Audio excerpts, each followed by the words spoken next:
శుక్లాంబరధరం విష్ణుం శశివర్ణం చతుర్భుజం ప్రసన్నవదనం ఛాయేత్ సర్వవిఘ్నోపశాంతయేత్. గురుర్బ్రహ్మా గురుర్విష్ణుః గురుర్దేవో మహేశ్వరః గురుస్సాక్షాత్ పరబ్రహ్మ తస్మై శ్రీగురవే నమః.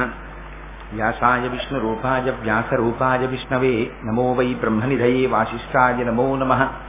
కూజంతం రామ రామేతి మధురం మధురాక్షరం ఆరుహ్య కవితాశాఖాం వందే వాల్మీకికోకిలం. శ్రుతిస్మృతిపురాణానాం ఆలయం కరుణాలయం నమామి భగవత్పాదశంకరం లోకశంకరం. వాగర్ధావివ సంపృక్తౌ వాగర్ధ ప్రతిపత్తయే జగతః పితరౌ వందే పార్వతీ పరమేశ్వరౌ. సూక్తిం సమగ్రేతున స్వయమేవ లక్ష్మీః శ్రీరంగరాజమహిషీ మధురైః కటాక్షైః. వైదగ్ధ్యవర్ణకుణకుంభనగౌరవైర్యాం ఖండూలకర్ణకుహరాः కవయోధయంతి. హైమోత్ఫపుండ్రమజహన్మకుటం సునాసం మందస్మితం మకరకుండలచారుగండం బింబాధరం బహుళదీర్ఘకృపాకటాక్షం శ్రీవేంకటేశముఖమాత్మని సన్నిధత్తాం. మనోజవం మరుతతుల్యవేగం జితేంద్రియం బుద్ధిమతాం వరిష్టం వాతాత్మజం వనరయూధముఖ్యం శ్రీరామదూతం శిరసా నమామి. ఆపదామపహర్తారం దాతారం సర్వసంపదాం లోకాభిరామం శ్రీరామం భూయో భూయో నమామ్యహం.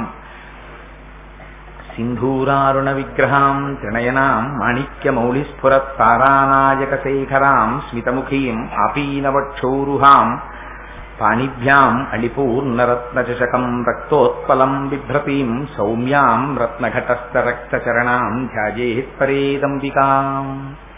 హరి ఓం. పరమేశ్వర స్వరూపమైన సభకి నమస్కారం. జగన్మాత అయినటువంటి లలితాపరాభట్టారిక యొక్క నిర్హేతుకమైన కృపావిశేషం చేత సౌందర్యలహరి మీద ప్రవచనాలు ప్రారంభం చేసి అనుకోకుండా ఇవాల్టి రోజు ఉదయం ఎందరో సువాసినులు, ఎందరో పెద్దలైనటువంటి వారు, వాళ్ళందరూ చక్కగా సశాస్త్రీయంగా ఎలా చెప్పామో అలా వచ్చి, ఎక్కడ నేను పొంగిపోయానంటే వీడెవడు, వీడి చెప్పడం ఏమిటి, మనం వినడం ఏమిటి, వీడి చెప్పాలా అని కాకుండా కేవలం ఒక్క మాట చెప్పినంత మాత్రాన ఎందరో జ్ఞానబుద్ధులు వయోవృద్ధులు కూడా పాపం చాలా సంప్రదాయంగా వచ్చి 4-5 గంటల సేపు ఎంత ఓర్పుగా కూర్చున్నారో ఇవాళ పూజలో.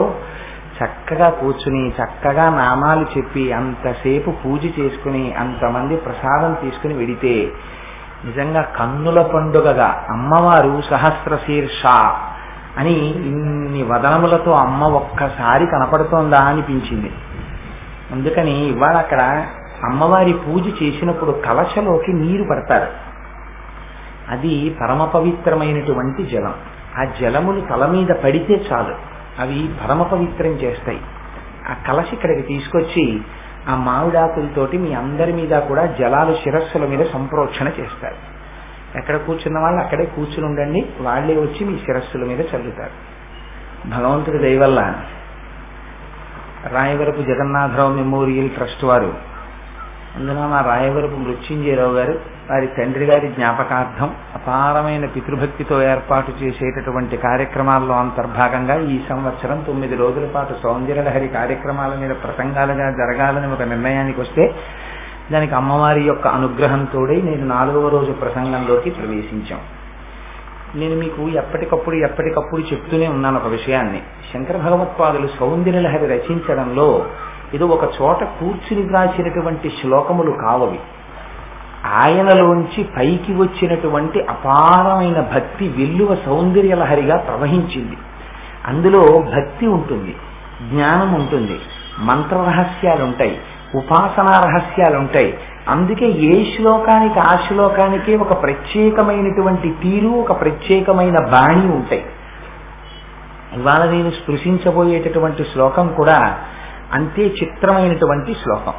అందులో శంకర భగవత్పాదులు అంటారు, త్రయాహృత్వా వామం వపరుపరితృప్తేన మనసా శరీరార్థం శంభో అపరమపి శంకే హృతమభూత్ అని అదే తత్వరూపం సకలమరుణాభస్త్రినయనం అని అందులో అంటారు, కుచాభ్యాం ఆనమ్రం కుటిల శశి చూడాలమకుటం.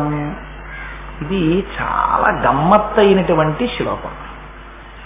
ఆదిశంకరులు సౌందర్యలహరి రచిస్తుంటే అమ్మవారు సాక్షాత్కరించింది. ఎక్కడ?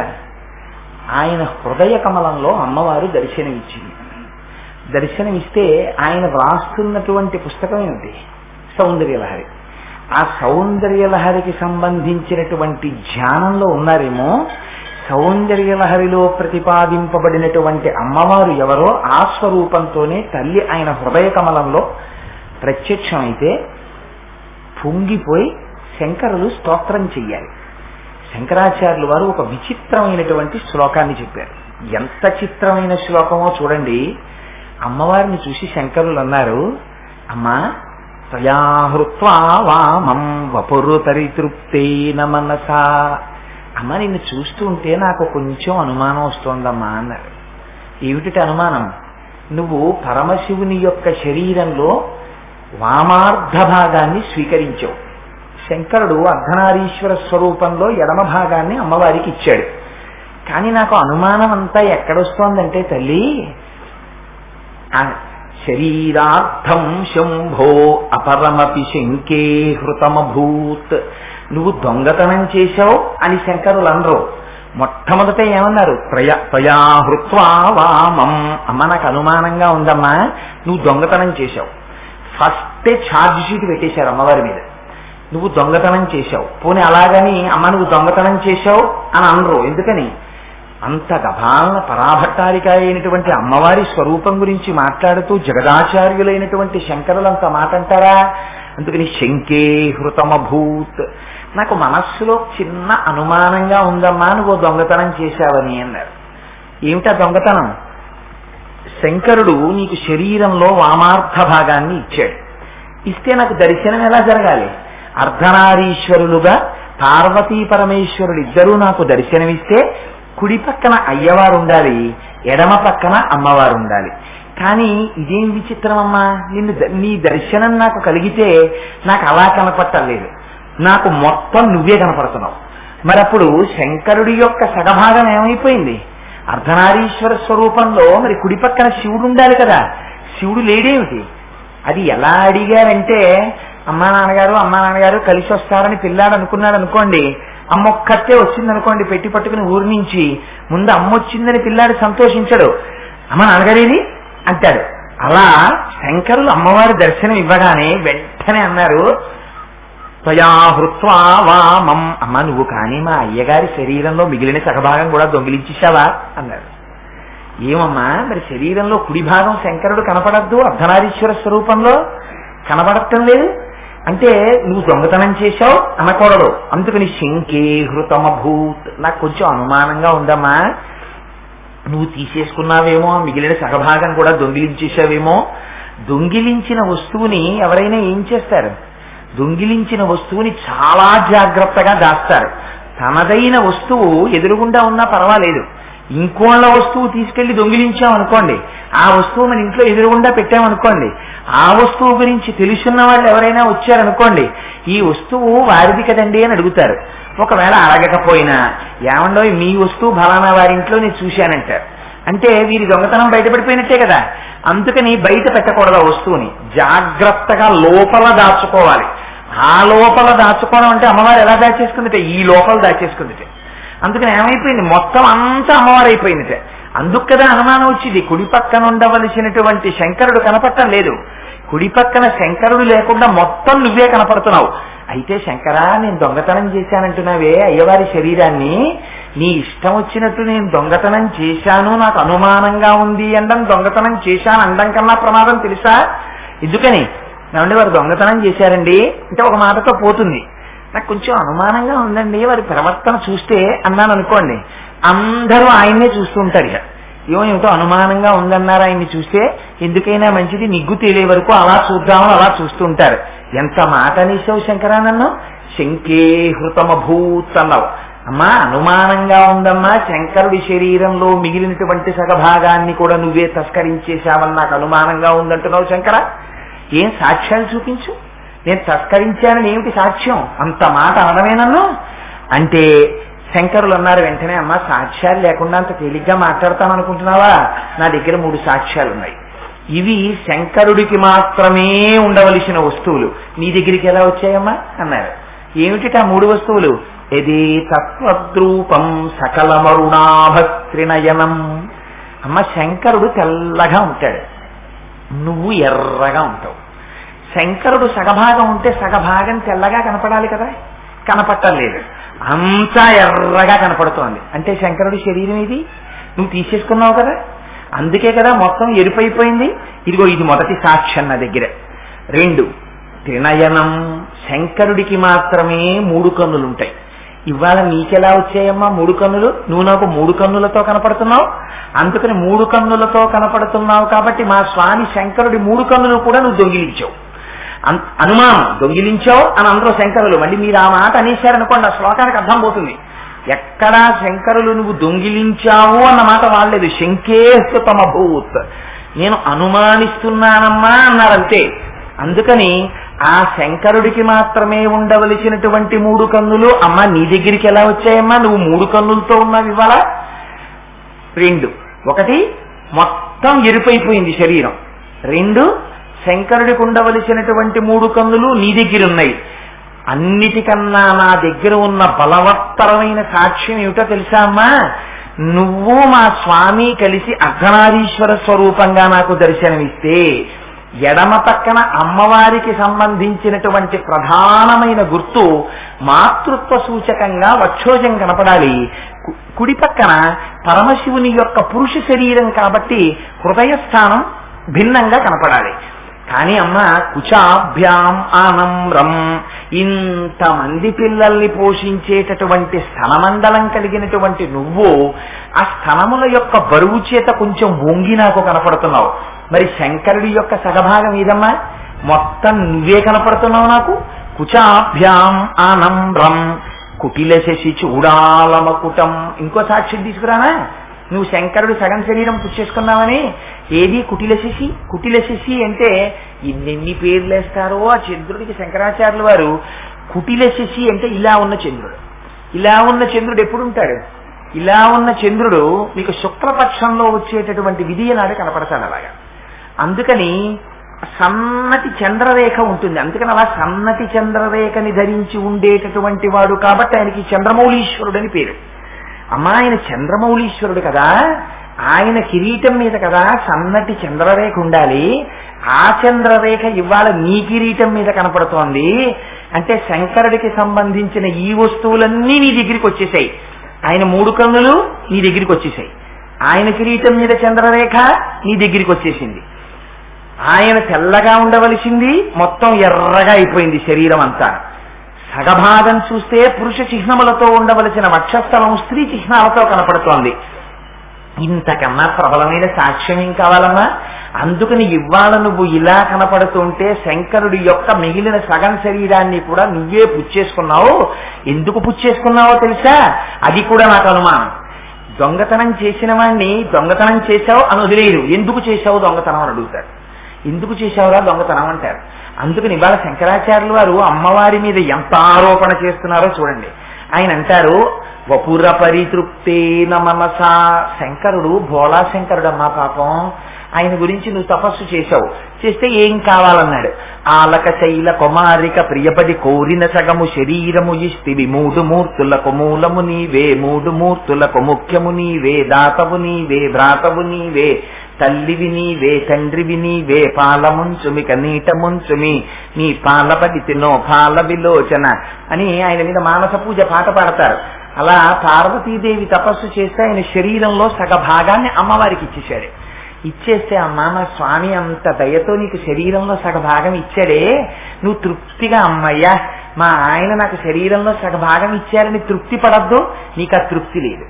లేక శంకరుడి మిగిలిన శరీరం కూడా ఆక్రమించేద్దామని దొంగిలించావని నాకు అనుమానం అమ్మా అన్నారు. ఈ ఛార్జ్ షీటు చాలా దారుణాతి దారుణమైన ఛార్జ్ షీటు. ఛార్జ్ షీట్లు పెట్టడంలో శంకరాచార్యులు వారు చాలా ప్రముఖమైనటువంటి సిద్ధహస్తులు. ఎందుకంటే ఆయన శివానంద లహరిలో కూడా శివుడి మీద పెట్టారు ఛార్జ్ షీటు. అందులో అంటారు, శంకరా అసలు హంతకులకు హంతకుడివి నువ్వు, దొంగలకి దొంగవి నువ్వు, అందరికన్నా దూరంగా ఊరు చివర దాక్కునేవాడివి నువ్వే అన్నారు. అదేమిటో ఆదిశంకర అంత మాట అన్నావు అని పరమశివుడు అంటే అన్నారు, ఏ నా దగ్గర సాక్ష్యాలున్నాయి ఇలా అనడానికి. నువ్వు ఏనుగు చర్మం కట్టుకున్నావు, గజాసురుణ్ణి చంపేసి ఆ ఏనుగు చర్మాన్ని ఒలిచి కట్టుకున్నావా లేదా అంటే నువ్వు చేసినటువంటి హత్యకి రుజువు ఇంతకన్నా ఏం కావాలి? నువ్వు కట్టుకున్న ఏనుగు చర్మం రుజువు. నువ్వు వ్యాఘ్రాన్ని చంపావు, పులిని చంపి దాని తోలు ఒలిచి మీదేసుకున్నావు. ఒక పులిని చంపినటువంటి దానికి ఇది సాక్ష్యమా కాదా? పోనీ రెండూ చేశావు. ఏనుగుని చంపడానికి సిద్ధపడినటువంటి సింహంలా ఇవాళ నాకు ఎలా కనపడుతున్నావో తెలుసా?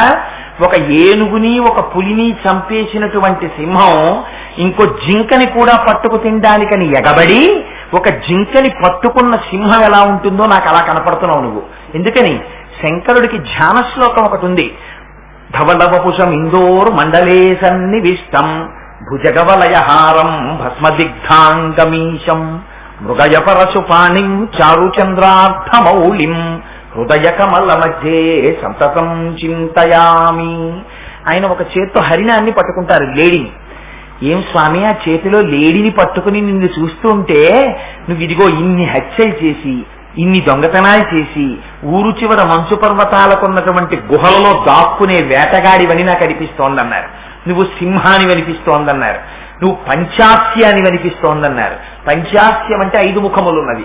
అదే సజ్జోజాత అఘోర తత్పురుష వామదేవ ఈశానములనేటటువంటి 5 ముఖములు కలిగినటువంటి పరమశివుణ్ణి నిందాస్తుతి చేశారు శంకరాచార్యుల వారు. అంటే పైకి స్తోత్రం, కానీ లోపల మాత్రం పైకి చూస్తే ఏదో నింద చేస్తున్నట్టు ఉంటుంది. పరమశివుణ్ణి పట్టుకుని నిందిస్తున్నారా అన్నట్టుగా ఉంటుంది. లోపల మాత్రం ఆయనకి సంబంధించి గొప్ప వైభవోపేతంగా ఆయన్ని వర్ణిస్తున్నారు. అలా ఇవాళ అమ్మవారి దగ్గరికి వచ్చి అంటారు శంకర్లు, అమ్మ నిన్ను చూస్తే నువ్వు దొంగతనం చేశావని అనుమానంగా ఉందమ్మా అన్నారు. అయితే చిత్రం ఏమిటంటే ఈ శ్లోకాన్ని మీరు వేరొక అర్థంలో వచ్చి చదవడం మొదలు పెట్టారనుకోండి, ఎందుకు శంకరాచార్యులు వారు ఈ మాట అన్నారు అని మీరు ఆలోచిస్తే ఇందులో గొప్ప రహస్యాలు బయటకు వస్తాయి. ఇది స్తోత్రం. పైకి ఏమీ తెలియనట్టు ఈ మాటలు అంటారు. ఈ మాటలు అని ఊరుకున్నారనుకోండి, మీరు శ్లోకాన్ని అలా చదివేశారనుకోండి, శ్లోకం చదివితే ఏముంటుంది? ఇదే ఉంటుందంటే త్వయా హృత్వా వామం వపుర పరితృప్తేన మనసా శరీరార్థం శంభో అపరమపి శంకే హృతమభూత్ అదే తత్వద్రూపం సకలమరుణాభత్రినయనం కుచాభ్యాం ఆనమ్రం కుటిల శశి చూడాలమకుటం అని ఉంటుంది. మీరు ఇది చదివితే శంకరాచార్యులు వారు అమ్మవారు దొంగతనం చేశారేమోనని అనుమానంగా ఉంది అని శంకరులు అమ్మవారు అన్నారు. అంతే తాత్పర్యం అర్థమవుతుంది. అప్పుడు మీ మనస్సు ఏం చెయ్యాలి? ఏమిటి ఆదిశంకరాచార్యులు వారు సౌందర్యలహరిలో అమ్మవారిని స్తోత్రం చేస్తూ అమ్మ శంకరుడి శరీరార్థ భాగాన్ని నువ్వు తస్కరించావేమోనని అనుమానంగా ఉందమ్మా అంటారా శంకరాచార్యులు వారు? ఎందుకన్నారు ఈ మాట అని ఆయన ఏమేమి సాక్ష్యాలు పెట్టారో మీరు తీసుకోవాలి, ఒక్కొక్క సాక్ష్యం. ఇప్పుడు మిమ్మల్ని శంకరాచార్యులు వారు ఏం చేస్తారంటే ఒక జడ్జి హోదాలో కూర్చోబెడతారు. జడ్జి ఏం చేస్తాడు? అటువైపు సాక్ష్యాలు వింటాడు, ఇటువైపు సాక్ష్యాలు వింటాడు. తన బుద్ధితో ఆలోచిస్తాడు, ఏది నిజమో ఆలోచించి నిర్ణయం చేస్తాడు. అలా ఇప్పుడు మిమ్మల్ని కాసేపు ఆలోచించేటట్టు చేస్తారు శంకరాచార్యులు వారు. ఇలా మీరు ఆలోచించారనుకోండి, ఏమవుతుంది? ఆ రూపం మీద మీ దృష్టి కేంద్రీకృతం అవుతుంది. మీ దృష్టి అమ్మవారి యొక్క రూపం మీద కేంద్రీకృతం అయిందనుకోండి, మీకు తెలియకుండానే అపారమైనటువంటి ఫలితం ఒకటి వస్తుంది. ఏమిటా ఫలితం? ఎందుకు శంకరాచార్యులు వారు ఈ శ్లోకంలో ఆ ప్రయోగం చేశారు? ఇప్పుడు మీకు అటువైపు నుంచి వివరణ తీసుకెడతాను చూడండి. శంకరులు ఏమన్నారు? అమ్మా నీకు ఎడమ పక్క భాగం శివుడు ఇచ్చేశాడు, కానీ కుడి పక్క భాగం కనపట్టలేదు, నువ్వు ఆ భాగాన్ని కూడా తస్కరించావేమోనని అనుమానంగా ఉందమ్మా అన్నారు. అలా అనుమానించడానికి ఏమిటి నీ దగ్గర సాక్ష్యాలు అంటే మొట్టమొదటి సాక్ష్యం శంకరాచార్యులు వారు ప్రవేశపెట్టినటువంటిది ఏమిటి అంటే మొత్తం శరీరం అంతా ఎర్రగా ఉంది.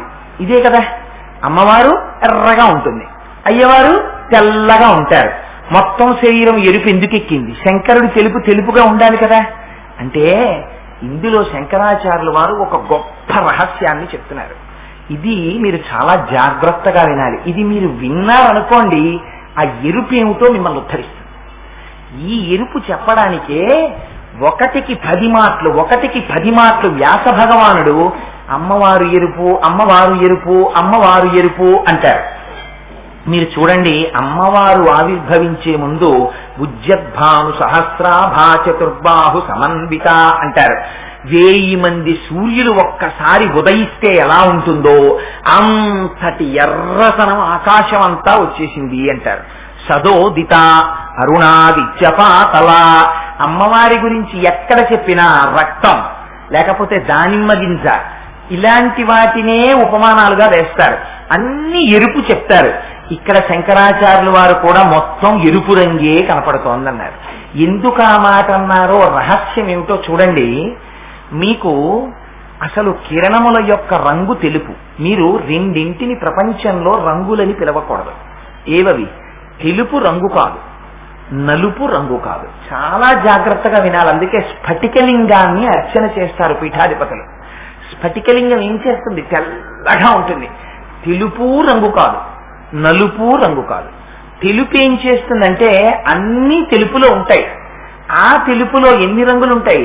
7 రంగులు ఉంటాయి. మనం చిన్నప్పుడు నేర్చుకుంటాం.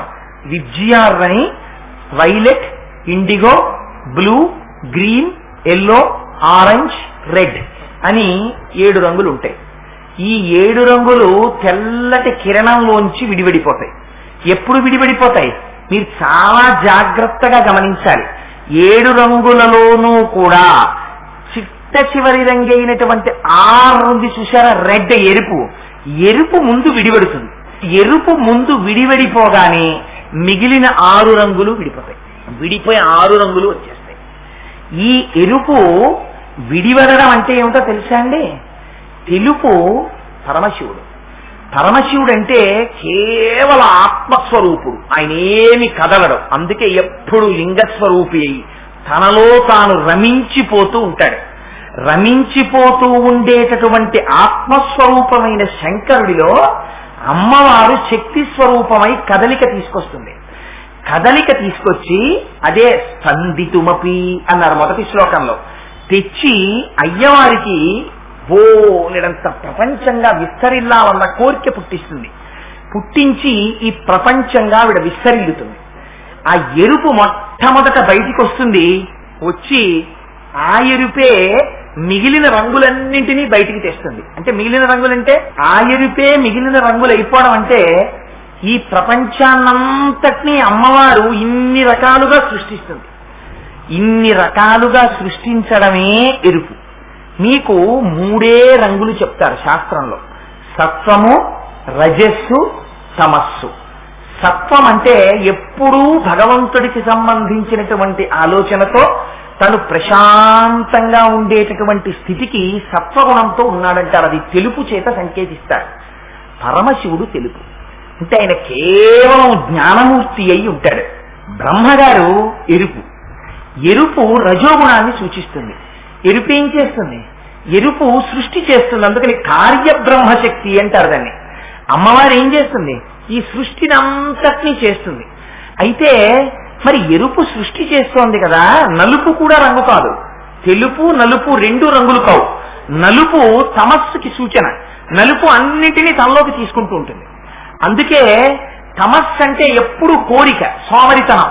అలా పడుకుని ఉంటాడు, కోరికలతో ఉంటాడు. అది తమస్సుకి సూచనగా చెప్తారు. మరి ఏమండి, జగత్తుగా పరిడవిల్లి వ్యుత్పత్తి అయితే కదా 6 రంగులు వస్తున్నాయి ఎరుపు వెనకాల. మరి ఎరుపుని మేము ఉపాసన చేస్తే జగత్తుతో తాదాత్మ్యత వస్తుంది, కానీ శివుడితో తాదాత్మ్యత ఎలా వస్తుంది? కావలసింది ఏమిటి? అయ్యవారి వైపుకి నడవాలి మనం. అయ్యవారి వైపుకి నడవకుండా అమ్మవారు ఎరుపు. అమ్మవారిని పట్టుకుంటే అమ్మవారు ఎరుపులోకి నడిపిస్తుంది కదా, అంటే జగత్తులోకి నడిపిస్తోంది కదా. మరి అటువంటప్పుడు ఎందుకు ఉపాసన? ఈ రహస్యం చెప్పడానికి అంతా ఎరుపుగా కనపడుతున్నావు అన్నారు.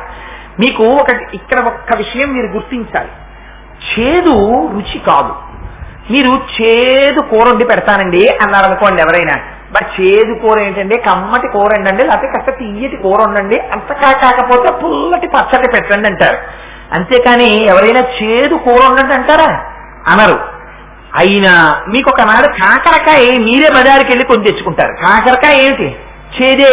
మరి ఎందుకు తెచ్చుకుంటున్నారు అంటే కాకరకాయ కూర తింటే లోపల ఉండేటటువంటి సూక్ష్మ క్రిములు నశిస్తాయి, ఆరోగ్యాన్ని ఇస్తోంది. మరి అదే చేదు ఒకనాడు మిమ్మల్ని ఉద్ధరిస్తోందా ఉద్ధరించట్లేదా?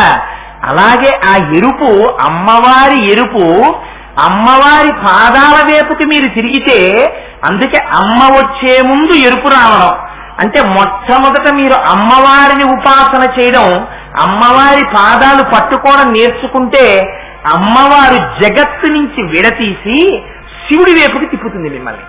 అది ఎరుపు తెలుపు వైపుకి నడిపించడం. అందుకని ఇదిగో ఆ ఎరుపు తాలూకా గొప్పతనం ఏమిటో చెప్పడానికి అమ్మవారి ఎరుపు మన్ని ఉద్ధరించే ఎరుపు. అందుకే అయితే అందరూ చెయ్యలేరనుకోండి, ఒక రహస్యం ఉంది ఉపాసనలో. అంటే ఎవరు చేయడానికి ప్రయత్నాలు మాత్రం చెయ్యకండి, ఒక్కటి మాత్రం చేస్తూ ఉంటారు, పెద్దలైన వారు చేస్తారు. ఇది నేను అసలు ఎందుకు చెప్పను.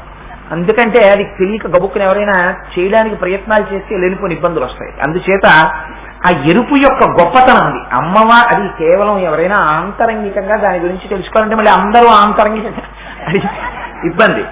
ఇప్పుడు ఎవరు దానికి కొంచెం ఒక స్థాయి ఉన్న వాళ్ళు ఎవరైనా ఉంటే అప్పుడు చెప్తాను ఆ ఎరుపు ఎందుకు అలా ఉపాసన చేస్తారు అన్నది. అందుకని అమ్మవారంతా ఎరుపే. ఆ ఎరుపు ఏం చేస్తుంది? జగత్తు వైపుకి నడిపించడం కాదు, ఆ ఎరుపు అయ్యవారి వైపుకి తీసుకెడుతుంది. ఎప్పుడు? మీరు అమ్మవారి పాదములు పట్టినప్పుడు. ఆవిడే జగత్తు కనుక ఆవిడ ఏం చెప్తుందంటే, అబ్బాయి జగత్తు ఏం లేదురా, ఇది పిచ్చాడా, జగత్తు లేదు నాన్న, ఆత్మయే ఉన్నది అని ఆవిడ ఏం చేస్తుందంటే తను తప్పుకుంటుంది. తప్పుకుని ఏం చేస్తుంది? శివశక్తి ఐక్యరూపిణి లలితాంబిక అమ్మవారు తీసుకెళ్లి అయ్యవారి చేతిలో చేయి పెట్టేస్తుంది. పెట్టేసేటప్పటికి ఏమవుతుంది? అయ్యవారితో కలుపుతుంది. ఇలా కలపడమే శివశక్తి ఐక్యరూపిణి. ఇదే ఎరుపుకి ఉండేటటువంటి అంతరార్థం. అందుకని ఇవాళ శంకరాచార్యుల వారు అమ్మ నువ్వు అంతా ఎరుపుగా కనపడుతున్నావు అండం, అమ్మవారికి అందుకే ఎర్రటి వస్త్రం అంటే ఇష్టం. శంకరాచార్యుల వారు అమ్మ నువ్వు ఎర్రగా కనపడుతున్నావు అండం అంటే అనేశారు. అసలు అమ్మవారి స్వరూపం ఏమిటి? అమ్మవారి స్వరూపమే ఎరుపు. సింధూరారుణ విగ్రహం ఆ శ్లోకాన్ని ఇలా మార్చారు శంకరాచార్యుల వారు. అందుకని అమ్మ నువ్వు అంతా ఎర్రగా కనపడుతున్నావు, అమ్మగా ఎర్రతనం కనపడడం, అయ్యగారి వైపుకి తిప్పడం, ఈ ఉపాసన రహస్యాన్ని చెప్తున్నారు. అందుకని అమ్మని ఎర్రతనంగానే ఉపాసన చెయ్యాలి. సరే, అందుచేత అమ్మ నువ్వు అంతా ఎరుపుగా కనపడుతున్నావు, అది మొట్టమొదటి ఆరోపణ. రెండవ ఆరోపణ ఏమిటి? అమ్మ శంకరుడికి సంబంధించినటువంటి 3 కన్నులు నీ దగ్గర కనబడుతున్నాయి. పరమశివుడికి ఒక పేరుంది, ఏమిటది? త్రయంబకుడు అని పేరు ఆయనకి. అందుకే మృత్యుంజయ మహామంత్రం చెప్పినా కూడా ఓం త్రయంబకం యజామహే సుగంధిం పుష్టివర్ధనం అంటాం. చిత్రం ఏమిటో తెలుసా అండి? అమ్మవారికి ఏముంటాయో అయ్యవారికి అవే ఉంటాయి. ఆయన త్రయంబకుడు, 3 కన్నులు ఉన్నవాడు, ఆవిడ కూడా 3 కన్నులు ఉన్నది. ఆయన సుగంధి, మంచి వాసన వస్తుంటాడు. అమ్మవారి జుట్టు కూడా మంచి సువాసన వస్తూ ఉంటుంది. నిన్నటి రోజున చెప్పాను కదా, ఇక్కడ మంత్రం ఏముందో అక్కడ అదే ఉంటుంది. ఇద్దరిది ఒకటే అయి ఉంటుంది, ఇద్దరు ఒకటై ఉంటారు, అది రహస్యం. ఇద్దరిలా కనపడతారు, ఒకటవుతారు. ఇద్దరిలా కనపడినంతసేపు, జగత్తుగా బ్రహ్మముగా కనపడినంతసేపు ఆవిడ నాటకం చేస్తున్నట్టు, మాయని మన మీద ప్రదర్శించినట్టు. ఆ ఎరుపు అయ్యవారి వైపు తిప్పడం మొదలైన నాడు ఆవిడ అనుగ్రహం ప్రసరించినట్టు. అందుకే ఎరుపు కనపడగానే ముందు ఆయుధాలు కనపడాలి, ఆయుధాలు కనపడితే తల కనపడాలి. ఎందుకని నిన్నటి రోజున మీకు చెప్పాను, ముందు లోపల ఉన్నటువంటి రాగము ద్వేషము ఇంద్రియముల లౌల్యము పోతే అమ్మవారు అజ్ఞానాన్ని పోగొట్టి అయ్యవారి వైపుకి నడిపిస్తుంది. అందుకని అది నడిపించడం అంటే అది కూడా అమ్మవారు చేసేటటువంటి మహోపకారం. ఎప్పుడు చేస్తుంది? మీరేం చెయ్యక్కర్లేదు, ఆవిడకి ప్రేమతో ఆవిడ్ని పేర్లు పెట్టి పిలిచారనుకోండి, నామపారాయణ ప్రీత, ఆవిడ పొంగిపోతుంది. అప్పనిన్ని పేర్లతో పిలుస్తున్నారా భక్తిగా వీడు అని వెంటనే ఏం చేస్తుంది? చిట్ట చివర ఆవిడ చేసేది ఏమిటి? శివశక్తి ఐక్యరూపిణి లలితాంబిక, శివుడిలోకి తీసుకెళ్లి. అందుకని కిరీటం మీద ఇద్దరికీ కూడా చంద్రరేఖలు మాత్రమే ఉంటాయి.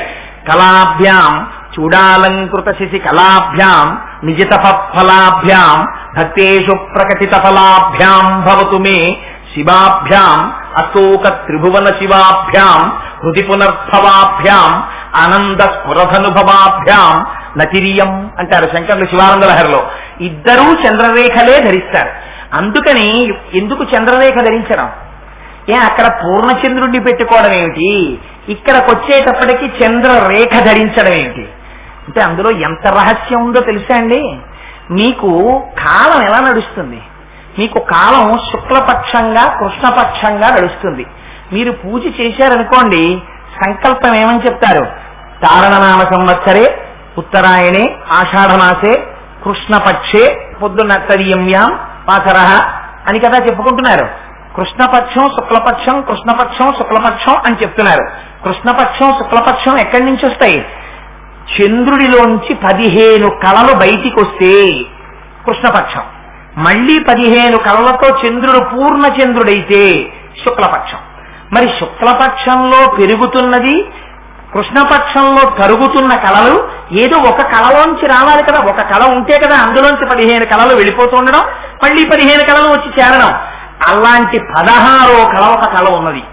దానికే చిత్కళ అని పేరు. ఆ చిత్కళయే చంద్రరేఖ. ఆ చంద్రరేఖ వాళ్ళిద్దరూ ధరిస్తారు. అంటే వాళ్ళు కాలమునకు అతీతులై ఉంటారు. అందుకే కాలము వారి చేత ధరింపబడింది, కానీ కాలమునకు వారు వశులు కారు. అందుచేత అమ్మా, పరమశివుని యొక్క తల మీద ఉండవలసినటువంటి చంద్రరేఖ నీ తల మీదకి వచ్చింది ఏమిటమ్మా అంటే, ఇద్దరూ చంద్రరేఖలు ధరించిన వారే. శివుడికి శివశక్తికి తేడా లేదు.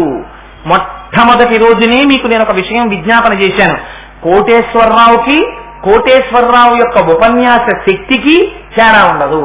కోటేశ్వరరావు గారు మీరు ఇంట్లో ఉండండి, మీ కంఠం బాగోలేదు అంటున్నారు కదా, మీ ఉపన్యాస శక్తిని ఇక్కడికి పంపించండి అని మీరు అన్నారనుకోండి. నేను మా ఇంట్లో ఉంటే నా ఉపన్యాస శక్తి ఇక్కడికి వస్తుందా? రాదు. నేను ఉంటేనే నా ఉపన్యాస శక్తి ఉంటుంది. అలా శివుడు ఒక చోట శివశక్తి ఒక చోట ఉంటాయా? ఉండవు. శివుడు శివశక్తి కలగలిసి ఉంటాయి. అందుకని ఆ కలగలిసి ఉండేటటువంటి స్వరూపం ఇద్దరి ఆభరణములు ఒకటే అయి ఉంటాయి. అందుకని అయ్యవారి తల మీద ఉండవలసినటువంటి చంద్రరేఖ ఇవాళ అమ్మవారి యొక్క తల మీద కనపడుతోంది, కిరీటం మీద. సరే, అక్కడ వరకు బాగుంది. మరి కుచాభ్యాం ఆనమ్రం, అమ్మా నువ్వు వక్షోజములతో ఉంటావు కదా, అందుకని ఇవాళ శంకరుడు కనపడకుండా నువ్వు వక్షోజములతో దర్శనమిస్తున్నావు నాకు. పైగా ఇలా ముందుకు వంగి పాలిండ్ల యొక్క భారం చేత దర్శనమిస్తున్నావు. కుడి పక్కన శివుడు కనపట్టలేదు, పురుష సంబంధమైనటువంటి వక్షస్థల చిహ్నములు కనపట్టలేదు అన్నారు శంకరులు. ఇది అసలు రహస్యమంతా ఇక్కడ ఏమిటో తెలుసా అండి? అమ్మవారిని శంకరాచార్యుల వారు ఏమన్నారు? నాకు కొంచెం అనుమానంగా ఉందమ్మా, దొంగతనం చేశావని అని కదా అన్నారు. అసలు నిజంగా దొంగతనం చేసింది అమ్మవారా? నిజంగా దొంగతనం చేసిన వాడు శంకరుడా? అసలు నిష్పక్షపాతంగా మాట్లాడాలనుకోండి, మా అమ్మ మహాపతివ్రత.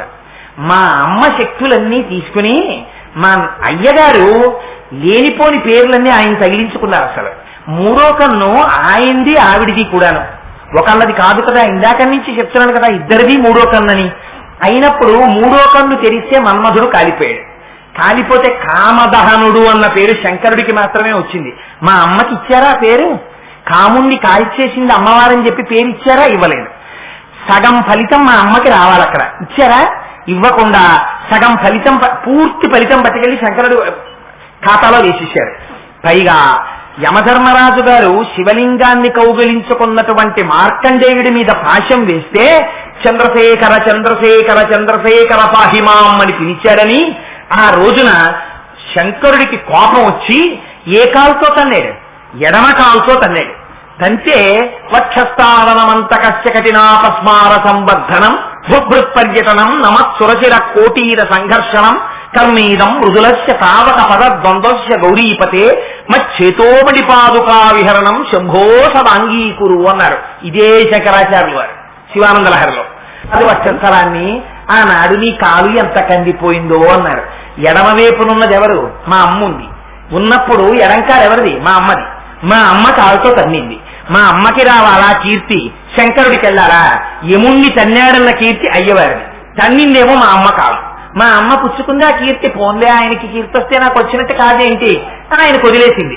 కానీ ఆవిడ మీద ఆరోపణలు మాత్రం ఆవిడ మీద చేశారు. అమ్మ 3వ కన్ను అట్టుకొచ్చేశావు, అమ్మ చంద్రరేఖ అట్టుకొచ్చేశావు, అసలు దొంగతనం మా అమ్మదా మా అయ్యదా అంటే ఇలా చెప్పినా తప్పే అన్నారు శంకరాచార్య. ఊరి వెర్రాడా, అమ్మ అయ్యా అని 2 లేరురా, ఉన్నదొకటే. ఎందుకని నువ్వు ఇలా ఆరోపణలు చేస్తే ప్రపంచంలో అందరూ హంతకులే. అమ్మ పిల్లాన్ని ఒళ్ళో పడుకోబెట్టుకుంటుంది, చంటి పిల్లాడు. ఇలా అనని అమ్మనొక దాన్ని నాకు చూపించండి. ఆ పిల్లాన్ని పడుకోబెట్టుకుని ఇంట్లో ఎవ్వరు ఉండరు, వాడు ఒక్కడే, వాడికి ఏం తెలియదు, వాడు భోజనములు నవ్వుతూ ఉంటాడంతే. వాడిని పట్టుకుని నాన్న నీ ముక్కు కొరికేస్తాను, నీ చెవులు కొరికేస్తాను, నీ నోరు కొరికేస్తాను, నీ బొజ్జ కొరికేస్తాను, నిన్ను కొరుకు తినేస్తానంటుంది. చంపడమే కాదు కొరుక్కు తినేస్తానంది కొడుకుని. Attempt to murder plus human బాడీని కన్జ్యూమ్ చేసేయడానికి ప్రయత్నం కింద ఎవరైనా ఆ బయట విన్న వాళ్ళు వెంటనే పోలీస్ కేసు రిజిస్టర్ చేసేసి ఈవిని పట్టుకెళ్ళిపోతున్నారు ఏంటి? అలా ఏం పట్టుకెళ్ళిపోరు. ఆ పిల్లాన్ని అమ్మ గట్టిగా వక్షస్థలానికి అదుముకుంటుంది. అదుముకుంటే పిల్లాడు కనపడ్డావు. అమ్మ ఏదైనా ఇబ్బంది వచ్చిందనుకోండి, మీరు ఎప్పుడైనా చూడండి బస్సులో వెళ్ళిపోతుంటారు పొద్దున్నే తిరుమల కొండ మీదకి, మంచి చలిగాలు వస్తుంటుంది శరత్కాలంలో. పిల్లలు అమ్మకి ఒంటికి హాయిగా హత్తుకుని వెచ్చగా ఉండి బుర్రొక్కటి బయటికి పెట్టి ఇలా చూస్తుంటారు. అమ్మ అద్దం వేసేసి ఆ పమిట కొంగు కప్పేసి కనపడకుండా గట్టిగా దాచేసుకుంటుంది. అలా పిల్లాన్ని దాచేసినప్పుడు అమ్మ నీ దగ్గర పిల్లాడు ఉండాలి, ఆ పిల్లాడు కనబట్టలేదు, పిల్లాడి కళ కనబట్టలేదు, కాబట్టి ఆ పిల్లాడి శరీరం కూడా నువ్వే దొంగిలించావు అని ఎవరైనా వెంటనే ఛార్జ్ షీట్ రాసేస్తారేంటి? దాని మీద రాసేయరు. అమ్మ తనలో దాచేసుకోవడం పిల్లాన్ని ఎంత ప్రేమో, భార్య భర్తని తనలో దాచేసుకోవడం అంత ప్రేమ. అందుకని వాళ్ళిద్దరు జగత పితరౌ వందే పార్వతీ పరమేశ్వరవు. ఇప్పుడు ఏమైంది? అమ్మలో అయ్య కలిసిపోయారు. కలిసిపోయి అమ్మ ఒక్కటిగానే దర్శనమిస్తున్నారు. దర్శనం ఇవ్వడంలో శంకరాచార్యుల వారికి ఏం కనబడుతోంది? అమ్మలో అయ్యవారు కనబడుతున్నారు. ఇది విచిత్రం. పొద్దున్న మనం ఏం పెట్టాం పూజలో? అమ్మవారిని ఒక్కరినే పెట్టాం. ఆ మాట మీరు అనొస్తా? అదేంటండి అమ్మవారిని ఒక్కరినే పెట్టాం మనం? పూజ మంత్రపుష్పం అయిపోయిన తర్వాత ఏమన్నాం? తన్నో రుద్ర ప్రచోదయాత్. అక్కడ ఉన్నారా శివుడు? మీరు పెట్టలేదుగా. పెట్టకుండా మరి తన్నో రుద్ర ప్రచోదయాత్ అని ఎలా అడిగారు? అడిగితే చూడగలిగిన కన్నుంటే జ్ఞానముంటే శివుడు శక్తి అని 2 లేవు. పాలు పాల తెలుపులా, చంద్రుడు చంద్రుడి కాంతిలా, నీరు నీటి రుచిలా, దీపము దీప ప్రభలా, శివశక్తులు 2 కలిసిపోయి ఉన్నాయి. అందుకే శివుడు పెట్టుకునేటటువంటి ఆభరణాలన్నీ అమ్మవారి మీద ఉంటాయి. అమ్మవారిలో అయ్యవారు ఉంటారు, అయ్యవారిలో అమ్మవారు ఉంటారు. ఎలాగో తెలుసా అండి? ఏమండి మరి అమ్మవారిలో అయ్యవారు ఉన్నారని ఇక్కడ మీరు సమర్థించేశారు. మరి అయ్యవారు ఒక్కరే కనబడి అమ్మవారు కనబడింది చూపించండి మీరు నాకు అనొచ్చు. మీరు నటరాజస్వామి ఏమిటి చిదంబరంలో? చిదంబరంలో నటరాజు ఒక్కరే ఉంటారు బయట, శివకామ సుందరి లోపల ఉంటుంది. నటరాజు బయటికి వచ్చి నాట్యం చేస్తున్నాడంటే, సృష్టి స్థితి లయ కారకుడు అయ్యాడంటే లోపల అమ్మవారు శక్తి స్వరూపంగా ఉండి చేయిస్తోంది. శక్తి కనపడదు, పైన జరిగేటటువంటి పరిపాలన కనపడుతుంది. ఫ్యాన్ తిరగడం కనపడుతుంది, ఫ్యాన్ ని తిప్పుతున్నటువంటి విద్యుత్ కనపడుతుందా? కనపడదు. అందుకని నటరాజు కనపడతారు. నటరాజు యొక్క శివకామ సుందరి లోపల ఉంటుంది గుళ్ళో. అందుకని ఇప్పుడు శివకామ సుందరి ఎక్కడుంది? నటరాజు యొక్క నాట్యంలో ఉంది. మీరు చూడగలిగితే అయ్యవారిలోనే అమ్మవారు ఉంది, ఇక్కడ అమ్మవారిలోనే అయ్యవారు ఉంది. ఒక్కొక్క చోట అయ్యవారు అమ్మవారు కలిసి కనపడతారు. ఎలా? అర్ధనారీశ్వరుళ్ళ. ఇలా మనం కనపడగలమా? మనం కనపడలేము. అలా ఎవరు కనపడగలరు? ఒక్క శంకరుడు కనపడతాడు. అందుకే దేవతామూర్తులన్నింటికీ వారి శక్తి వారితో కలిపేసి చూపిస్తారు. బ్రహ్మగారు తన భార్యని నాలుక మీద పెట్టుకుంటాడు. అదేమిటండి? ఎవరైనా మా ఆవిడంటే నాకు ఎంతో ప్రేమ అనుకోండి, నేను ఉపన్యాసానికి వచ్చేటప్పుడు నాలుక మీద ఎట్టుకుని మా ఆవిడ్ని తెచ్చుకున్నాను అనుకోండి, వీడు పిచ్చాడా వెర్రాడా అంటారు. అసలు ఎలా మోస్తాను? మరి బ్రహ్మగారు ఎలా మోస్తున్నారు? సరస్వతీదేవిని శ్రీ మహావిష్ణువు గుండెల్లో పెట్టుకున్నారు. ఎంత భార్య ఉంటే ప్రేమ అయితే మాత్రం ఈ 2 పక్కల 2 పీటలో ఉయ్యాల్లో కట్టుకుని తాళ్ళెట్టి ఇక్కడ శ్రీదేవిని ఇక్కడ భూదేవిని కూర్చోపెట్టుకుని ఆయనేమో నానా కష్టాలు పడి మోసుకొచ్చి ఉయ్యాల ఎక్కి కూర్చుని, అన్నమాచార్యుల వారు అయితే దెప్పి పొడిచారు, చాలేవయ్యా సిగ్గు లేకుండా ఇంకా ఉయ్యాలు లూగుతున్నావు అని. ఆయన ఉయ్యాల లూగుతుంటే 2 భార్యల్ని పెట్టుకుని ఉభయనాంచారులతోటి సహస్ర దీపాలంకార సేవలో నాకు అర్థమైపోయింది, నీకు ఇంకా చంటి పిల్లాడిలాగా ఇద్దరు భార్యల్ని పక్కన ఇట్టుకుని పిల్లలందరం మేము కూర్చుంటే షష్ఠి పిల్లలందరూ అమ్మని నాన్నగారిని చూద్దామని వచ్చారనుకోండి, పిల్లలందరితోటి అమ్మా నాన్నగారు మాట్లాడితే ఆ వయస్సు వచ్చాక అందంగా ఉంటుంది, కానీ పిల్లలందరినీ ఒరే చక్కగా కూర్చోండి అమ్మా నాన్నగారు పక్క పక్కన ఉయ్యాలు ఎక్కి కూర్చుని ఒకళ్ళ మీద పడిపోతూ ఒకళ్ళ మీద ఒకళ్ళు పడిపోతూ ఉయ్యాలు లూగారు అనుకోండి, ఎలా ఉంది? ఏడు మా అమ్మా నాన్నగారు అసహ్యంగా 70 వయసు వచ్చి అనిపిస్తుంది. అలా నువ్వు ఏమిటయా ఉభయనాంచారులు ఎట్టుకుని సాయంకాలం అయ్యేటప్పటికీ సహస్రదీపాలంకార సేవా మండపంలో ఇలా ఉయ్యాలు లూగుతుంటావు పిల్లలు ఎదురుగుండా అని. నాకు అర్థమైందన్నారు అన్నమాచారులు వారు. నీకు ఎందుకు వచ్చిందో తెలుసా ఈ అలవాటు? అసలు అల్లల్ల చెంచెల్లమైన ఆత్మలందుండని కలవాటు చేసే నీ ఉయ్యాల. ఎంత తత్వం అండి! అసలు నువ్వు స్వామి నీకు కదలిక లేదు, నువ్వు ఆత్మస్వరూపుడివి. కానీ మాకు ఈ ఊపిరి తీసి ఊపిరి విడిచిపెట్టినప్పుడు మనస్సు సంకల్ప వికల్ప సంఘాతమై అది కదులుతోంది మనస్సు. ఆ మనస్సు యొక్క కదలికని చూపించడానికి నువ్వు కదులుతున్న ఉయ్యాలనెక్కి ఊగుతున్నట్టు చూపిస్తున్నావు. లోపల ఉండి ఉండి ఉండి ఉండి కదిలే మా మనస్సు యొక్క అలవాటు నీ మీద పడిపోయిందయా స్వామి, అందుకని ఉయ్యాలలో కనపడుతున్నావు కానీ తండ్రి, లేకపోతే నువ్వు ఉయ్యాలలుగాలా అని అన్నమాచార్యులు వారు స్తోత్రం చేశారు. అలా అమ్మవారు అయ్యవారు ఎప్పుడూ ఇద్దరూ కలిసే ఉంటారు. ఒకనాడు అర్ధనారీశ్వరుడిగా కనపడతాడు. కనబడినప్పుడు శివుడు సగభాగం ఉంటాడు, అమ్మవారు సగభాగం ఉంటుంది. అప్పుడు వెళ్ళి ఏమండి ఈజ్ ఇట్ హ్యూమన్లీ పాసిబుల్, అలా ఎలా ఉంటారండి, మా ఆవిడ నాలో సగం ఉంటుందా? ఈ వెర్రి ప్రశ్నలు వెయ్యకు. ఎందుకని? నీకు అర్థం అవడానికి ఒక సగుణ రూపాన్ని పెట్టారు అక్కడ. నీకు చేత కాదని అనంతమైన బ్రహ్మాండములో నిర్గుణ పరబ్రహ్మమునందు కదిలేటటువంటి ఆత్మ చైతన్య శక్తి స్వరూపమైన అమ్మవారితో కలిసి అయ్యవారు ఉంటారు. దానివల్ల ప్రపంచం వచ్చింది అంటే నువ్వు అర్థం చేసుకోలేకపోతున్నావని నీ చేత నమస్కరింపచేసి నీకు జ్ఞానం ఇవ్వడానికి అర్ధనారీశ్వర స్వరూపాన్ని అక్కడ పెట్టారు పార్వతీ పరమేశ్వరుల్ని. ఒకనాడు ఇద్దరు అర్ధనారీశ్వరులుగా ఉండరు, ఇద్దరు ఎవరికి వారు ఉంటారు, పార్వతీ పరమేశ్వరులుగా ఉంటారు. ఒకనాడు అర్ధనారీశ్వరులుగా ఉంటారు, ఒకనాడు అమ్మవారు ఆయనలోకి వెళ్ళిపోయి కేవలం దక్షిణామూర్తిగా ఆయన ఒక్కడే కూర్చుంటాడు. ఒకనాడు అమ్మవారు ఉన్న లోపల కూర్చుని అయ్యవారు బయట పరిపాలన చేస్తూ కనబడతాడు నటరాజుగా. ఒకనాడు అమ్మవారు పరిపాలన చేస్తూ ఉంటుంది, తాను ఏకాంబరేశ్వరుడై లోపల కూర్చుంటాడు కంచిలో కామాక్షిగా. కామాక్షి అమ్మవారి దర్శనం అందుకే అంత శక్తివంతం. కామాక్షి అమ్మవారు ఏం చేస్తుంది? పరబ్రహ్మ స్వరూపము, కకారము మకారము అచ్చులుగా కలది. మకారం అంటే విష్ణుశక్తి అయిన లక్ష్మి, కకారం అంటే బ్రహ్మశక్తి అయినటువంటి సరస్వతి. ఇద్దరిని 2 కన్నులుగా పెట్టుకున్నటువంటి అమ్మ ఎవరో ఆవిడ కామాక్షి, ఆవిడ పరబ్రహ్మ స్వరూపం. ఆ కామాక్షి అమ్మవారు మొన్న కంచి వెళ్ళినప్పుడు మనం దర్శనం చేశాం కదమ్మా, ఎలా ఉందమ్మా? ఆవిడ చంద్రరేఖని ధరిస్తుంది, ఆవిడ 3 కన్నులతో ఉంటుంది. మీరు శ్రీ సూక్తం అంతా చెప్పేసిన తర్వాత చిట్ట చివరి ఏమంటున్నారు? సిద్ధలక్ష్మీర్ మోక్షలక్ష్మీర్ జయలక్ష్మి సరస్వతి శ్రీర్లక్ష్మీర్ వరలక్ష్మీ చ ప్రసన్నా మమ సర్వదా వరాంకుశౌపాసమభీతి ముద్రాం కరైర్వహంతీం కమలాసనస్తాం బాలార్క కోటి ప్రతిభాం త్రినేత్రాం అంటున్నారా? త్రినేత్రాం అంటున్నారా? 3 కన్నులు ఉన్నాయమ్మా అన్నారా మీరు? 3 కన్నులు ఎక్కడ అమ్మవారికి? అంటే అయ్యవారే అమ్మవారిగా కనబడుతున్నారు. అమ్మవారి పూజ చేశామండి, మేము అయ్యవారి పూజ చేయలేదండి అన్నారనుకోండి, అంటే మీరు ఇంకా ఆ పరిణతిని పొందలేదు. అమ్మవారిలో అయ్యవారిని, అయ్యవారిలో అమ్మవారిని, ఈ 2 చూడడం రాలేదు. ఇలా సీరియస్ గా ఈ మాటల్ని చెప్తే వినడం కష్టం అవుతుందేమోనని, అమ్మవారు అయ్యవారి శరీరాన్ని దొంగతనం చేసిందేమోనని అనుమానం వస్తోందని, అందుకని ఎరుపుందని, అందుకని 3 కన్నులున్నాయని, అందుకని కుచములు కనబడుతున్నాయని, అందుకని ఆ అర్ధచంద్రుడు కనబడుతున్నారని ఆరోపణలు ముందు పెట్టి, ఏమిటి ఆరోపణలని లోపలికి వెళ్ళి ఆలోచిస్తే పార్వతీ పరమేశ్వరులు ఒకటే అయి ఉంటారనేటటువంటి రహస్యాన్ని మనకి చెప్పడం కోసమని శంకరాచార్యులు వారు ఇంత అందమైన శ్లోకాన్ని, అందున నిందాస్తుతి, పైకి ఏదో దెప్పి పొడుస్తున్నట్టు ఉంటుంది, కానీ లోపల మాత్రం అపారమైనటువంటి జ్ఞానాన్ని ఆవిష్కరిస్తారు. అంత అద్భుతమైనటువంటి శ్లోకాన్ని మన కోసమని శంకర భగవత్పాదులు ఇచ్చారు. ఈ శ్లోకం ప్రతిరోజు చదువుకోవాలి.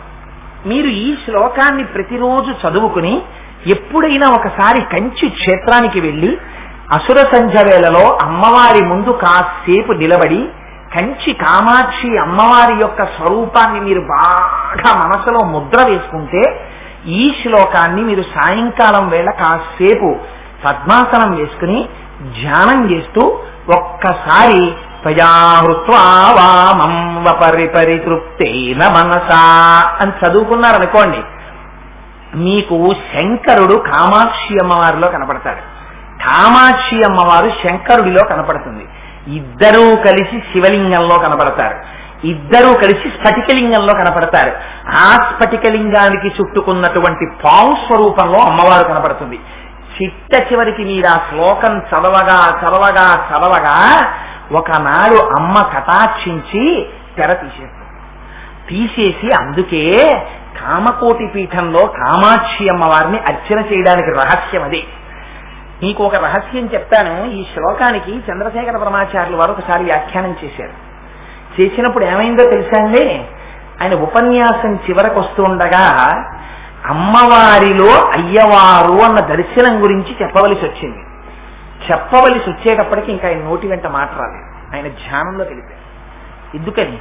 అందుకే పరమాచార్యుల వారు పూజ చేస్తున్నా, పరమాచార్యుల వారు అభిషేకం చేస్తున్నా ఆ రోజుల్లో ఎగబడి వెళ్ళి చూసేవారు. ఎందుకో తెలుసా అండి, అసలు ఆ పూజ చేయడంలో ఉంది రహస్యం అంతా. మీరు పూజగా చెయ్యడం కాదు, మీరు పువ్వులు తీసి కామాక్షి అమ్మవారి దర్శనం చేస్తూ అమ్మవారిలో శంకరుడి దర్శనం, చిదంబరం వెళ్లి నటరాజుని చూస్తూ శివకామసుందరిని అయ్యవారిలో చూడటం, ఈ తత్వం మీకు వచ్చిందనుకోండి. అందుకే ఇదే తత్వద్రూపం సకల మరుణామస్త్రినయనం అంటారు శంకరాచార్యులు గారు. ఈ తత్వం మీకు కాని గోచరించిందనుకోండి, మనస్సు ఆనందంతో నిండిపోయి నోట మాట రాక అలా ఉండిపోతారు. ఉండిపోతే ఏమవుతుందో తెలుసా అండి, అమ్మవారు పరిగెత్తుకొచ్చేస్తారు. ఆ పొంగు ఇంకా ఆవిడ తట్టుకోలేదు, ఈయనకు వచ్చిన పొంగుకి ఆవిడ వస్తుంది. మీకు దీనికి నేను ఒక ఉదాహరణ చెప్తాను. ఒకసారి చంద్రశేఖర పరమాచార్యుల వారు పర్యటనలో ఉన్నారు. పర్యటనలో ఉండి ఒక రోజున అమ్మవారికి విశేషమైన అర్చన జరుగుతోంది. ఇవాళ తల్లికి అర్చన జరిగింది కనుక ఎందుకో అమ్మవారి ఇవాళ ఈ ఉదాహరణ నా మనస్సులో ప్రచోదనం చేయించింది. అర్చన చేస్తూ అమ్మవారికి మంచి పట్టుబట్ట తీసి కట్టారు, తెర వేసి కడతారు. అమ్మవారికి కట్టారు, కట్టి అలంకారం చేస్తుంటే సభలో ఎక్కడో చివర కూర్చునుంది ఒక ఆవిడ. ఒక పిల్లని తీసుకొచ్చింది ఆవిడ. ఆ పిల్ల అమ్మ నాకు ఆ పట్టు చీరిచ్చేయమనవే, అమ్మ నాకు ఆ పట్టు చీరిచ్చేయమనవే అంటోంది. తప్పే, కంచికామకోటి పీఠాధిపతులు, నడిచే దేవుడిని పేర్గాంచిన వారు, జగద్గురువులు చంద్రశేఖర పరమాచార్యుల వారు స్వయంగా అర్చన చేశారు అమ్మవారికి. ఇవాళ అర్చన చేసి అమ్మవారికి చీర మీరు పరమాచార్యుల వారు పూజ చేస్తున్నప్పుడు చూడాలి, వెలిగిపోతుంటే వారు ఆయనే పూజ చేత మీరు ప్రకాశించాలి, అమ్మవారి అనుగ్రహం పడి. అది భావతాదాత్మ్యత అంటే. అందుకు చూడ్డానికి వెళ్ళి పొంగిపోయేవారు ఆయన్ని. అని ఆ చీర అలా అడగకూడదమ్మా, తప్పు అడగకూడదు అంది. అన్న తర్వాత పూజ అయిపోయింది, అందరికీ తీర్థం ఇస్తున్నారు పరమాచార్యుల వారు. ఆ తీర్థం కోసమని అందరూ వస్తున్నారు, చెయ్యి చాపుతున్నారు. ఈ పిల్లని పట్టుకుని ఆవిడ కూడా క్యూలో వస్తోంది. అమ్మా నాకు ఆ చీరిచ్చేయమనవే, అమ్మా నాకు ఆ చీరిచ్చేయమనవే అంటుంది. నువ్వు అలా అడగకూడదే, అక్కడికి వెళ్ళి కానీ గబుక్కుని అంటావేమో అని ఆవిడ ఏం చేసిందంటే ఇంకో కొంచెం అంత దూరంలోకి వచ్చేశాక ఇక పరమాచార్యుల వారి చెవిలో ఆ మాట పడకూడదని ఈ పిల్ల నోరు ఎడం చేత్తో గట్టిగా మూసేసింది. మూసేసి ఆ పిల్లని దగ్గర దాకా తీసుకొచ్చి తను తీర్థం పుచ్చేసుకుని ఈ పిల్ల కుడి చెయ్యి ఎత్తి తీర్థం ఇచ్చింది. తీర్థం తీసుకుని ఆ పిల్ల నోట్లో పట్టి తీసుకెళ్లిపోతోంది. ఆగన్నారు పరమాచార్యులు వారు. ఆగమని అమ్మవారి దగ్గరికి వెళ్ళి అమ్మవారికి కట్టినటువంటి వస్త్రం విప్పి ఆ పిల్ల చేతిలో పెట్టేశారు. ఆయన గ్రహించారు అమ్మవారు వచ్చింది బాలాస్వరూపంలో కైంకర్యాన్ని స్వయంగా పుచ్చుకుని వెళ్ళడానికి. మీరు నమ్మగలిగితే, మీకు నమ్మే విశ్వాసం ఉంటే అమ్మ వచ్చి పుచ్చుకుని తీరుతుంది. ఇవాళ కూడా అమ్మ వచ్చింది, పుచ్చుకుంది పూజ. లేకపోతే అంత ఘనంగా ఒక్క నాటిక ఆవిడ జరగనివ్వరు. ఆవిడకి కాని తేడా వచ్చిందా, ఇక్కడ సరిగ్గా జరగలేదని ఆవిడకి అనుమానం వచ్చిందా, ఆప్ చేస్తుంది ఆవిడ. అలా ఆపకుండా అంత పూజ చేయించి అంతమంది సువాసినుల్ని పంపించిందంటే ఆ తల్లి అనుగ్రహాన్ని ప్రసరించి తీరింది. ఇది అమ్మవారి శక్తి అంటే. అటువంటి తల్లి మీకు అమ్మవారిలో అయ్యవారిని, అయ్యవారిలో అమ్మవారిని చూసేటటువంటి శక్తి ఎందుకు ఇవ్వదు? ఇచ్చి తీరుతుంది. అలా ఇవ్వగలిగినటువంటి ఒక అమృత గుళికని శంకరాచార్యులు వారు చెప్పి మీ చేతిలో పెట్టేశారు. అదే సౌందర్య లహరిలో ఈ శ్లోకం. ఇది ప్రతిరోజు చదువుకుని ఒక్కసారి అమ్మవారి పాదాలు పట్టి ధ్యానం చేస్తే, అందుకు మీకు ఇక్కడ ఈ రూపాన్ని ఉంచింది. అమ్మవారిని రోజు ఉపన్యాసం వింటూ అలా చూడగా చూడగా చూడగా చూడగా, అందుకే ఆవిడ ఎర్రటి బట్ట, అలా అమ్మవారు లోపల మనసులో ముద్ర వేసుకుంది అనుకోండి. ఇప్పుడు మీరు ఇక్కడ అమ్మవారిని చూసి అయ్యవారిని చూడగలగాలి. అదిగో ఆ పైన చంద్రరేఖ, ఆ 3 కన్నులు, అవన్నీ చూస్తే అమ్మా శంకరుణ్ణి నీలో కలిపేసుకున్నావమ్మా, దాచేసుకున్నావు, లోపల బంధించేసుకున్నావు. భర్తని భార్య ఎక్కడ దాస్తుంది చెప్పండి? ఆయన్ని కొంగున కట్టుకు తిప్పుతోందండి ఆవిడంటారు. అంటే నిజంగా ఆవిడ కొంగున కట్టుకుని ఏదో లేగదూడం తిప్పుకున్నట్టు తిప్పుకుంటుందా? ఆయన నోరు విప్పితే తెల్లవారు లేచి 50 మాటలు మాట్లాడారనుకోండి, 20 మాటలు మా ఆవిడండి, మా ఆవిడండి, మా ఆవిడండి అంటూ ఉంటాడు. ఎందుకంటాడు అంటే మనస్సు నిండిపోయింది ఆవిడతోటి. ఎందుకు నిండిపోయింది? ఆ నిండిపోయేటట్టు ఆవిడ ప్రవర్తించింది. ఈయనది కాదు విజయం, ఆవిడది విజయం. ఆవిడ పేరు ఈయన నోటంతా 20 మాటలు వస్తోంది. ఎక్కడ దాచుకుంది ఇప్పుడు? ఈయన 10 మాటలు ఆవిడ పేరు చెప్తున్నాడంటే ఈయన్ని ఆవిడ మనస్సులో దాచుకుందని మీకు గుర్తు. మీరు ఎవరికి నమస్కారం చేయాలి? పాపం అస్తమానం భార్యనే తలుచుకుంటారండి, అసలు ఇంకొకళ్ళ పేరు కాని ఊసు కాని ఉండదు మా స్నేహితుడికి అని మీరు ఆయనకి నమస్కారం చేయకూడదు. ఆయన అలా కట్టుకున్న ఆవిడికి నమస్కారం చేయాలి. ఇది భర్తని లోపల దాచుకోవడం బయట ప్రవర్తనలో తెలుస్తుంది. ఇలా అయ్యవారిని తనలో దాచుకోవడం, తన ఎరుపు చేత అయ్యవారిని కప్పేయడం, కప్పేసి తనొక్కటే కనపడినట్టు ఉండడం. కానీ ఇప్పుడు ఎలా కనపడుతోంది? లోపల అయ్యగారిని దాచుకుందమ్మా. ఇలాంటి దర్శనానికి ఆ గుర్తులు బయటకు ఉంటాయి. అందుకని అదిగో మనస్సులు మారిన స్థితి, పరబ్రహ్మముతో కలిసి ఉన్నటువంటి స్థితిని శంకరులు మనకి ఆవిష్కరించి చూపించారు ఆ శ్లోకంలో. ఇంకా అంతకన్నా లోతుగా దాన్ని వ్యాఖ్యానం చేస్తే ఒకటే చాలా సమయం పడుతుంది కాబట్టి వేరొక్క శ్లోకాన్ని వ్యాఖ్యానం చేస్తాను. అందులో శంకరులు అంటారు, అసౌ నాసావంశస్తుహినగిరి వంశధ్వజపటి తదీయో నేదీయ ఫలతు ఫలమస్మాకముచితం వహత్యం తన్ముక్తా శిశిరకర నిశ్వాసగళితం సమృద్ధ్యాయత్తా బహిరపి సముక్తామణిధర. ఇదొకటి మీరు ప్రతిరోజు చదువుకోవలసినటువంటి శ్లోకం.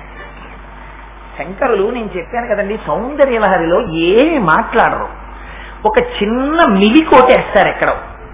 ఆ మిలిక మీరు పట్టుకున్నారనుకోండి, ఇంకా గిజ గిజ గిజ గిజ గిజ గిజ కొట్టుకోవడమే. ఎందుకు ఈసారి ఈ మాట? మీరు ఆ మాట పట్టుకుని కొట్టుకోవాలని శంకరాచార్యుల వారి ప్రయత్నం. ఎందుకని? అదే కొట్టుకున్నారనుకోండి మీ మనస్సు అక్కడ నిలబడుతుంది. నిలబడింది అనుకోండి, నిలబడితే అప్పుడు మీకు ధ్యానం కుదురుతుంది అమ్మవారి మీద. పిల్లాడికి లెక్క రాలేదనుకోండి, అప్పుడే వాడు దాని మీద బాగా దృష్టి పెట్టి ఒరే అన్నానికి రారా అంటుంది, అమ్మ ఉండే మా కాసేపు దీని ఆన్సర్ రావట్లేదు, 10 నిమిషాలు అలా వస్తానులే, చల్లారిపోయింది నాన్నగారు మొదలెట్టేయమను అని ఓ క్యాలిక్యులేటర్ పెట్టి కొట్టుకు చూస్తాడు. టక టక టక టక ఆన్సర్లు వచ్చేస్తున్నాయి అనుకోండి, అన్నం నీళ్ళు వచ్చి చేద్దాం 20 బిట్లు అని పక్కన రాలేసిపోతాడు వాడు. చిన్న మిలిటి ఆసక్తికరంగా ఉండాలి, అంతేకాని అస్సలు అర్థం కాలేదనుకోండి, అప్పుడు ఇది మన కొడుకుడు పడతాను అసలు పారేస్తారు మీరు. 90% అర్థమైపోయి 10% ఎక్కడో అర్థం కావట్లేదు అనుకోండి, చాలా బాగుంది కదండి, అది ఏంటండి అది ఆ మాటకి అర్థం తెలియట్లేదు అన్నారు అనుకోండి, మీరు ఆ శ్లోకంలో ఇది ఏంటండి అని అడిగే ప్రయత్నం చేస్తారు. ఇది శంకరాచార్యుల వారి యొక్క సౌందర్య లహరిలో గొప్పతనం. ఇది ఎక్కడుందో మీకు చూపిస్తాను చూడండి. శ్లోకంలో అసౌ నాసావంశస్తుహినగిరి వంశధ్వజపటి, ఆ శ్లోకం చూడండి. అసలు అమ్మవారి ముక్కు గురించి మాట్లాడుతున్నారు శంకరాచార్యుల వారు. ఎలా మాట్లాడుతున్నారు? అమ్మవారి ముక్కు గురించి వ్యాస భగవానుడు కూడా లలితా సహస్రనామ స్తోత్రంలో చెప్పారు. ఏమని? నవచంపక పుష్పాభనాసాదండ విరాజిత. నవచంపక పుష్పం అంటే మామూలు రేఖ సంపంగి అని ఆకుపచ్చ సంపంగి పువ్వు ఉంటుంది, దాంతో పోల్చకూడదు అమ్మవారి ముక్కులు ఎప్పుడు. సింహాచల సంపంగి ఉంటుంది, పసుపు ఎరుపులు మిళితమైనటువంటి రంగులో. అందుకే పాపం గోపాలకృష్ణ గారు ఆ పైండా వారు ఇవాళ విశాఖపట్నం నుంచి ఆ సింహాచల సంపంగి పువ్వులు తెప్పించి అమ్మవారికి ఇవాళ పూజ చేయడంలో ఉన్న రహస్యం అదే. 2 బుట్టల సింహాచల సంపంగి పూలు దాచి మంత్రపుష్పంలో మీ అందరి చేతికి ఆ సంపంగి పూలే ఇవ్వడం వెనకాతల రహస్యం అదే. ఏమిటో తెలుసా అండి? సంపంగి పువ్వుతో వ్యాసులు ఎందుకు పోల్చారంటే, తుమ్మెదలు అన్ని పువ్వుల మీద వాళ్తాయి, ఒక్క సంపంగి పువ్వు మీద వాలవు. వాలకపోతే సంపంగి పువ్వులకి నామోషి వచ్చింది ఒకప్పుడు. ఏంట్రా అన్ని తుమ్మెదలు అన్ని పువ్వుల మీద వాళ్తాయి, మా దగ్గరికి రావు, కొంచెం అందరూ తుమ్మెదలు మీ దగ్గరికి రావు, తుమ్మెదలు మీ దగ్గరికి రావు అంటారు. ఇది మాకేదో చిన్నతనంగా ఉందని వాణ్ణి వీణ్ణి అడగడం ఏమిటని బ్రహ్మగారి కోసం తపస్సు చేశారు. తపస్సు చేస్తే బ్రహ్మగారు ప్రత్యక్షం అయ్యారు. ఏమిటి మీ అల్లరన్నారు? మా మీద తుమ్మెదలు వాళ్టం లేదు అన్నారు. అంటే బ్రహ్మగారు అన్నారు, మీకు గొప్ప వరం ఇస్తున్నారు, ఇంక నుంచి మీ పోలికతోనే ఆడవాళ్ల ముక్కులు ఉంటాయన్నారు. అందుకని ఆడవాళ్ల ముక్కు చెప్తే సంపంగి పువ్వుతోనే చెప్పాలి. మరి అలా ఉంటే మా మీద తుమ్మెదలేం వాళ్తాయి? మీకు తుమ్మెదలు వాలాలని కదా కోరిక. అందుకని మీ కన్నులనే తుమ్మెదల యొక్క చూపుల పరంపరలు ముక్కు మించి పెడుతుంటాయి, అదే తుమ్మెదలు వాళ్ళ అన్నారు. అందుకని ఆ తుమ్మెదతో పోలుస్తారు. తుమ్మెద మీద షట్పదం వాళ్లు. షట్పదం అంటే 6 కాళ్ళు ఉన్నది సంస్కృతంలో. 6 కాళ్ళున్నది తుమ్మెద, 6 కాళ్ళున్నది మనం. ఏమిటి 6 కాళ్ళు? పంచేంద్రియాలు, మనస్సు. ఈ 6 ఉన్నవాడు ఎప్పుడూ కూడా లోకంలో తిరుగుతూ ఉంటాడు. ఈ 6 లేనివాడు ఎప్పుడూ కూడా లోకంలో తిరగడు. ఎందుకని? వాడికి పంచేంద్రియాలు మనస్సు లేవు. పంచేంద్రియాలు మనస్సు ఉన్నది అన్ని పువ్వుల మీద వాలుతూ ఉంటుంది. అన్ని పువ్వుల్లోనూ తుమ్మెద వాలనది సంపంగి పువ్వు. అంటే షట్పదము వాలదు. అంటే అమ్మవారి ముక్కుని అర్చన చేస్తే అమ్మవారి ముక్కు దర్శనం. అందుకే మీకు 2 పరమశక్తివంతమైన మాటలేస్తారు. ముక్కొకటి అసలు మీకు చేతులు ఎత్తేసింది సహస్రనామంలో ఎక్కడో తెలుసా అండి? మిగిలిన వాటికి ఏదో ప్రయత్నం. అమ్మవారి బుగ్గల గురించి చెప్పవలసి వచ్చింది. పద్మరాగ శిలాదర్శ పరిభావి కపోల భూహు ఏదో చెప్పారు వ్యాసుల వారు. అమ్మ పద్మరాగమణుల్లో ఉంటాయమ్మా, చిచ్చి అవి గట్టిగా ఉంటాయమ్మా, నీ బుగ్గలు మెత్తగా ఉంటాయమ్మా, అవి అరిగిపోతాయమ్మా, నీవి అరగవమ్మా, ఇవేమో అప్పుడప్పుడు కాంతి పోతుందమ్మా, ఆ కాంతి పోదమ్మా, పద్మరాగమణులకి నీ బుగ్గలకి పోలికి ఏంటమ్మా, చావలు నరచానమ్మా, మీ ఓడిపోయమ్మా. తెలవులు నవ విద్రుమ బింబ శ్రీన్యక్షారి రదనచ్చదా, దొండపండమ్మా, చిచ్చి దొండపండు ఏమిటమ్మా, నలిగిపోతుందమ్మా, సాగిపోతుందమ్మా, దొండపండుకి నీ పిల్లలకి పోలిక ఏమిటమ్మా, అవతల పారేశానమ్మా. ఏదో పోలిక పెట్టడం పనికి రాలేదమ్మా అంటాం. గడ్డం దగ్గరికి వచ్చారు. వచ్చి అసలమ్మా నేను ఇంకేం పోలిక వేయలేనమ్మా, నా వల్ల కాదు, అనాకలిత సాదృశ్య శుభుక స్త్రీ విరాజిత. పోలిక చెప్దామంటే ప్రపంచంలో వస్తువే దొరకనంత అందమైన గడ్డం ఉన్నదానా అని ఊరుకున్నారు. ఆ రహస్యం ఏమిటో రేపు చెప్తాను మీకు. ఎందుకు ఆ మాట అన్నారు? ఆ మాట అంటే శంకరాచార్యుల వారు ఊరుకుంటారేంటి? శంకరాచార్యుల వారు వెంటనే దాని మీద శ్లోకం చెప్తారు. కరాగ్రేణ స్పృష్టం తుహినగిరిడా వత్సలతయా అని ఆయన వెంటనే శ్లోకం చెప్పించారు. ఎందుకు అలా శ్లోకం చెప్పడం? లలితా సహస్రంలో వ్యాసుడు చెప్తే దాన్నే మళ్ళీ శంకరాచార్యుల వారు చెప్తే, అంతటి ప్రాజ్ఞుడు, అంతటి జగదాచార్యుడు ఆయన అలా చెప్పచ్చా అంటే దాంట్లో ఒక రహస్యం ఉంది. మా ఇంట్లో వీధిలో నేను 10 గులాబీ మొక్కలు వేసుకున్నాను. 10 గులాబీ మొక్కలు బాగా ఇరుకిరుగ్గా ఉన్నాయని అందులో ఓ 3 గులాబీ మొక్కలు తీసేసి పెరట్లో వేసుకున్నాను. ఇప్పుడు ఏమైనా నేను తప్పు చేసినట్టు ఎవరిదన్నా ఎత్తుకొచ్చేసానా? ఈ జేబులో పావలా తీసి కింద పడిపోతుంది దండం పెట్టినప్పుడల్లా సాష్టాంగం చేస్తేనని ఆ చిల్లర తీసి ప్యాంటు జేబులో వేసుకున్నాను. ఏం మారిపోయి ఎవరికన్నా ఇచ్చేసానా? తప్పు చేశానా? అలా లలితా సహస్రనామ స్తోత్రం చెప్పిండేవారు. మీకు పొద్దున్న చెప్పాను, ఆ వచిన్యాది దేవతలు చెప్పలేకపోతే అమ్మవారే తన శక్తినిచ్చి చెప్పించింది. ఆ అమ్మవారే అయ్యవారితో కలిసి శంకరాచార్యుల వారిగా భూమి మీద నడిచొచ్చింది. ఆ అమ్మవారు ఏ స్తోత్రాన్ని చెప్పించిందో ఆ అమ్మవారే ఆ స్తోత్రంలో 4 మాటలు తీసుకుని మళ్ళీ పెరట్ల సౌందర్య రాడిగా ఇచ్చింది. తప్పెక్కడొచ్చింది? తప్పేం లేదు. తానే వేదం చెప్పారు, తానే ఉపనిషత్తులు చెప్పారు, తానే అందులో మాటలు తీసుకుని భగవద్గీత చెప్పారు పరమాత్మ. దోషం వచ్చిందా? దోషమేం రాలదేం, గ్రంథచౌర్యం కాదు. అందుకని లలితా సహస్రంలో మాటలు సౌందర్యలహరిలో కనబడతాయి. సరే, అందుచేత ఇక్కడ శంకరులు అంటారు, అసౌ నాసావంశస్తుహినగిరి వంశధ్వజపటి. అమ్మ నీ ముక్కు చూస్తే ఎలా ఉందో తెలుసా అమ్మా? పెద్ద వెదురు బొంగులా ఉంది. ఆ వెదురు బొంగు ఎలాంటి వెదురు బొంగుట? మామూలు వెదురు బొంగు అనరదాన్ని. ఆ వెదురు బొంగు మహాజాతి వెదురు బొంగు. మంచి వెదురు బొంగులో ముత్యాలు ఉంటాయి లోపల, మంచి ముత్యాలు. మీకు మంచి ముత్యాలు దొరికేటటువంటి స్థానాలు కొన్ని ఉన్నాయి. సముద్ర గర్భంలో దొరుకుతాయి మంచి ముత్యాలు. చిట్టి ముత్యం పుట్టేసి తగడుకున్న స్వాతివానలు కురిసే సముద్రాల కొరకు అని పాటలు పాడతారు గేయ రామాయణంలో. అందుకని ఆ స్వాతి ముత్యపు చిప్పలో చిరుకు పడితే ముత్యం అవుతుంది. ఏనుగు యొక్క కుంభస్థలంలో ముత్యాలుంటాయి. శాతన గట్ర ఖండిత లసన్మజ కుంజర కుంభముక్త ముక్తాసుక శైల అంటారు విరాటపర్వంలో, భారతంలో. అందుకని ఏనుగు యొక్క కుంభస్థలంలో ముత్యాలుంటాయి. మంచి చెరుకు కర్రలో ముత్యాలుంటాయి. పెద్ద పెద్ద వెదురు బొంగుల్లో, జాతి వెదురు బొంగుల్లో ముత్యాలుంటాయి. కొన్ని అసాధారణమైన తేళ్ల యొక్క కొండికి ముత్యం ఉంటుంది.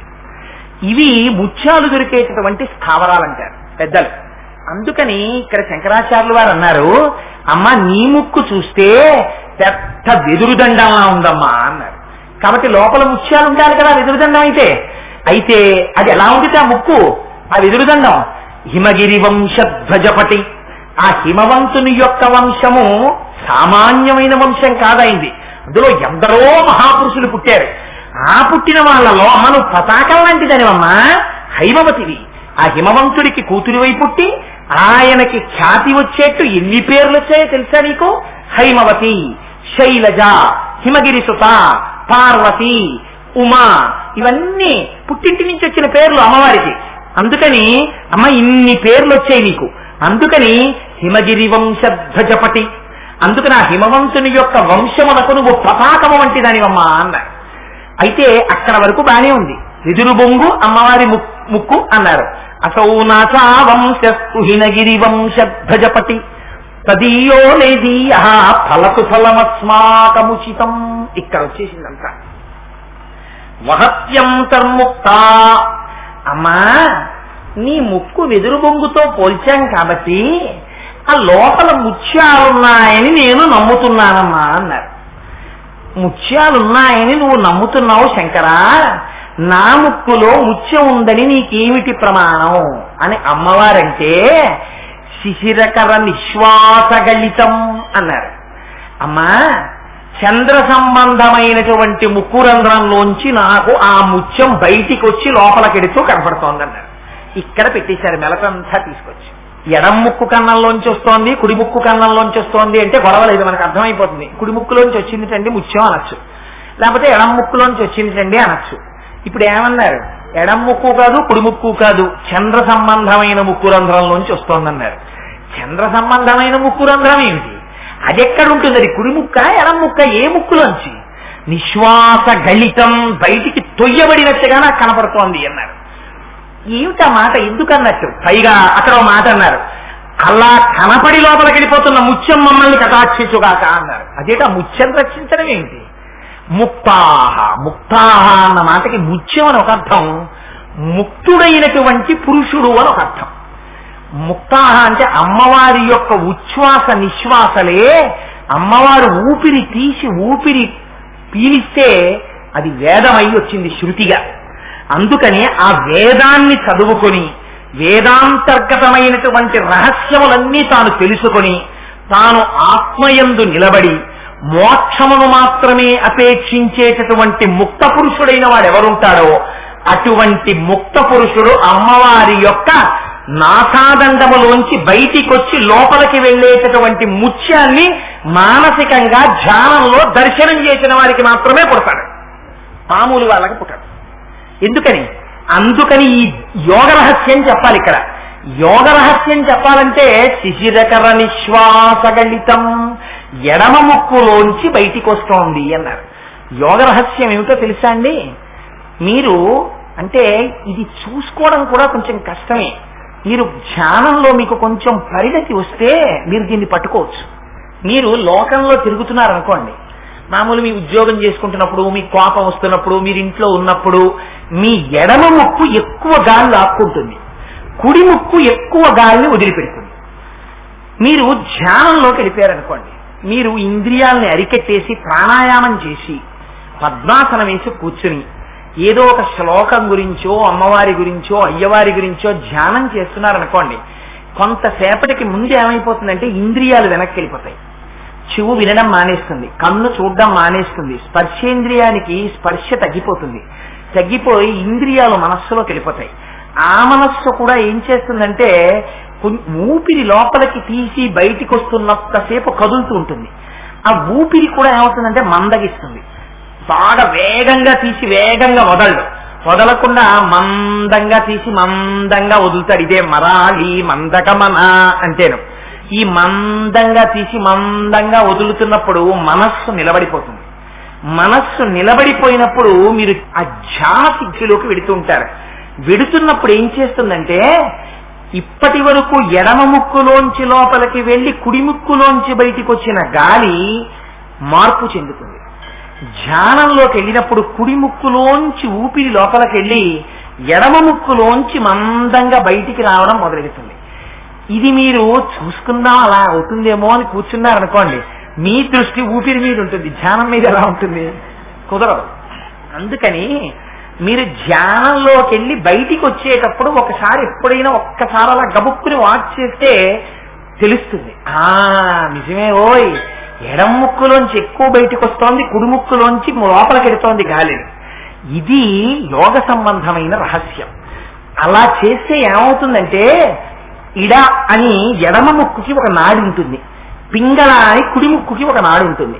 ఈ రెండు ఇక్కడికి వచ్చి కలుస్తాయి. దాన్ని సుషుమ్న అంటారు. అది మూడో కన్ను, అదే అగ్నిహోత్రం. ఈ ఇడా పింగళ కలిసినటువంటి సుషుమ్నా నాడి దగ్గర బ్రహ్మదర్శనం చేస్తాడు. అందుకే ముక్కు చివర నిలబెట్టు అంటారు. అంతకన్నా ఇంకా బహిరంగ వేదికల మీద చెప్పకూడదు. అందుకని అదిగో ఆ యోగ రహస్యాన్ని చెప్పి శిశిరకర నిశ్వాసగలితం అమ్మా చంద్ర సంబంధమైన ఎడమ ముక్కులోంచి బయటికి వస్తోంది. అంటే ఈ దర్శనం ఎక్కడ జరుగుతుంది? మీరు ఇలా కూర్చుని మామూలుగాను అమ్మవారి గురించి ఆలోచిస్తూ చేస్తానంటే దొరకదు. మీరు ఆ శ్లోకాన్ని పట్టుకొని, అంటే అలాంటి ప్రయోగాలు అవి చెయ్యమని నేను చెప్పట్లేదు సుమా, మీరు ఆ ధ్యానం చెయ్యగలిగినటువంటి స్థితి, దానికి తగిన సమర్థత కలిగిన గురువు దొరికితే అసౌ నాసావంశస్తుహినగిరి వంశధ్వజపటి తదీయో నిదీయ ఫలతు ఫలమస్మాకముచితం వహత్యం తన్ముక్త శిశిరకర నిశ్వాసగలితం అని ధ్యానం చేస్తున్నారనుకోండి, అప్పుడు చంద్ర సంబంధమైనటువంటి అమ్మవారి ఎడమ ముక్కులోంచి ముత్యం ఇలా బయటికొచ్చి ఇలా లోపలికి వెళ్ళిపోతుంటుంది. ఎందుకని? ఊపిరి ఇలా వదులుతున్నప్పుడు బయటికి, లోపలికి మళ్ళీ ఊపిరి తీస్తున్నప్పుడు లోపలికి వెళ్ళిపోతూ ఉంటుంది. ఆ ముత్యం బయట పడితే బాగుందా మనం ఏరుకుందాం ధ్యానంలోని మీరు కోరుకోకూడదు. ఎందుకని? అక్కడ వ్యాసుల వారు లలితా సహస్రంలో ఒక మాట చెప్పారు.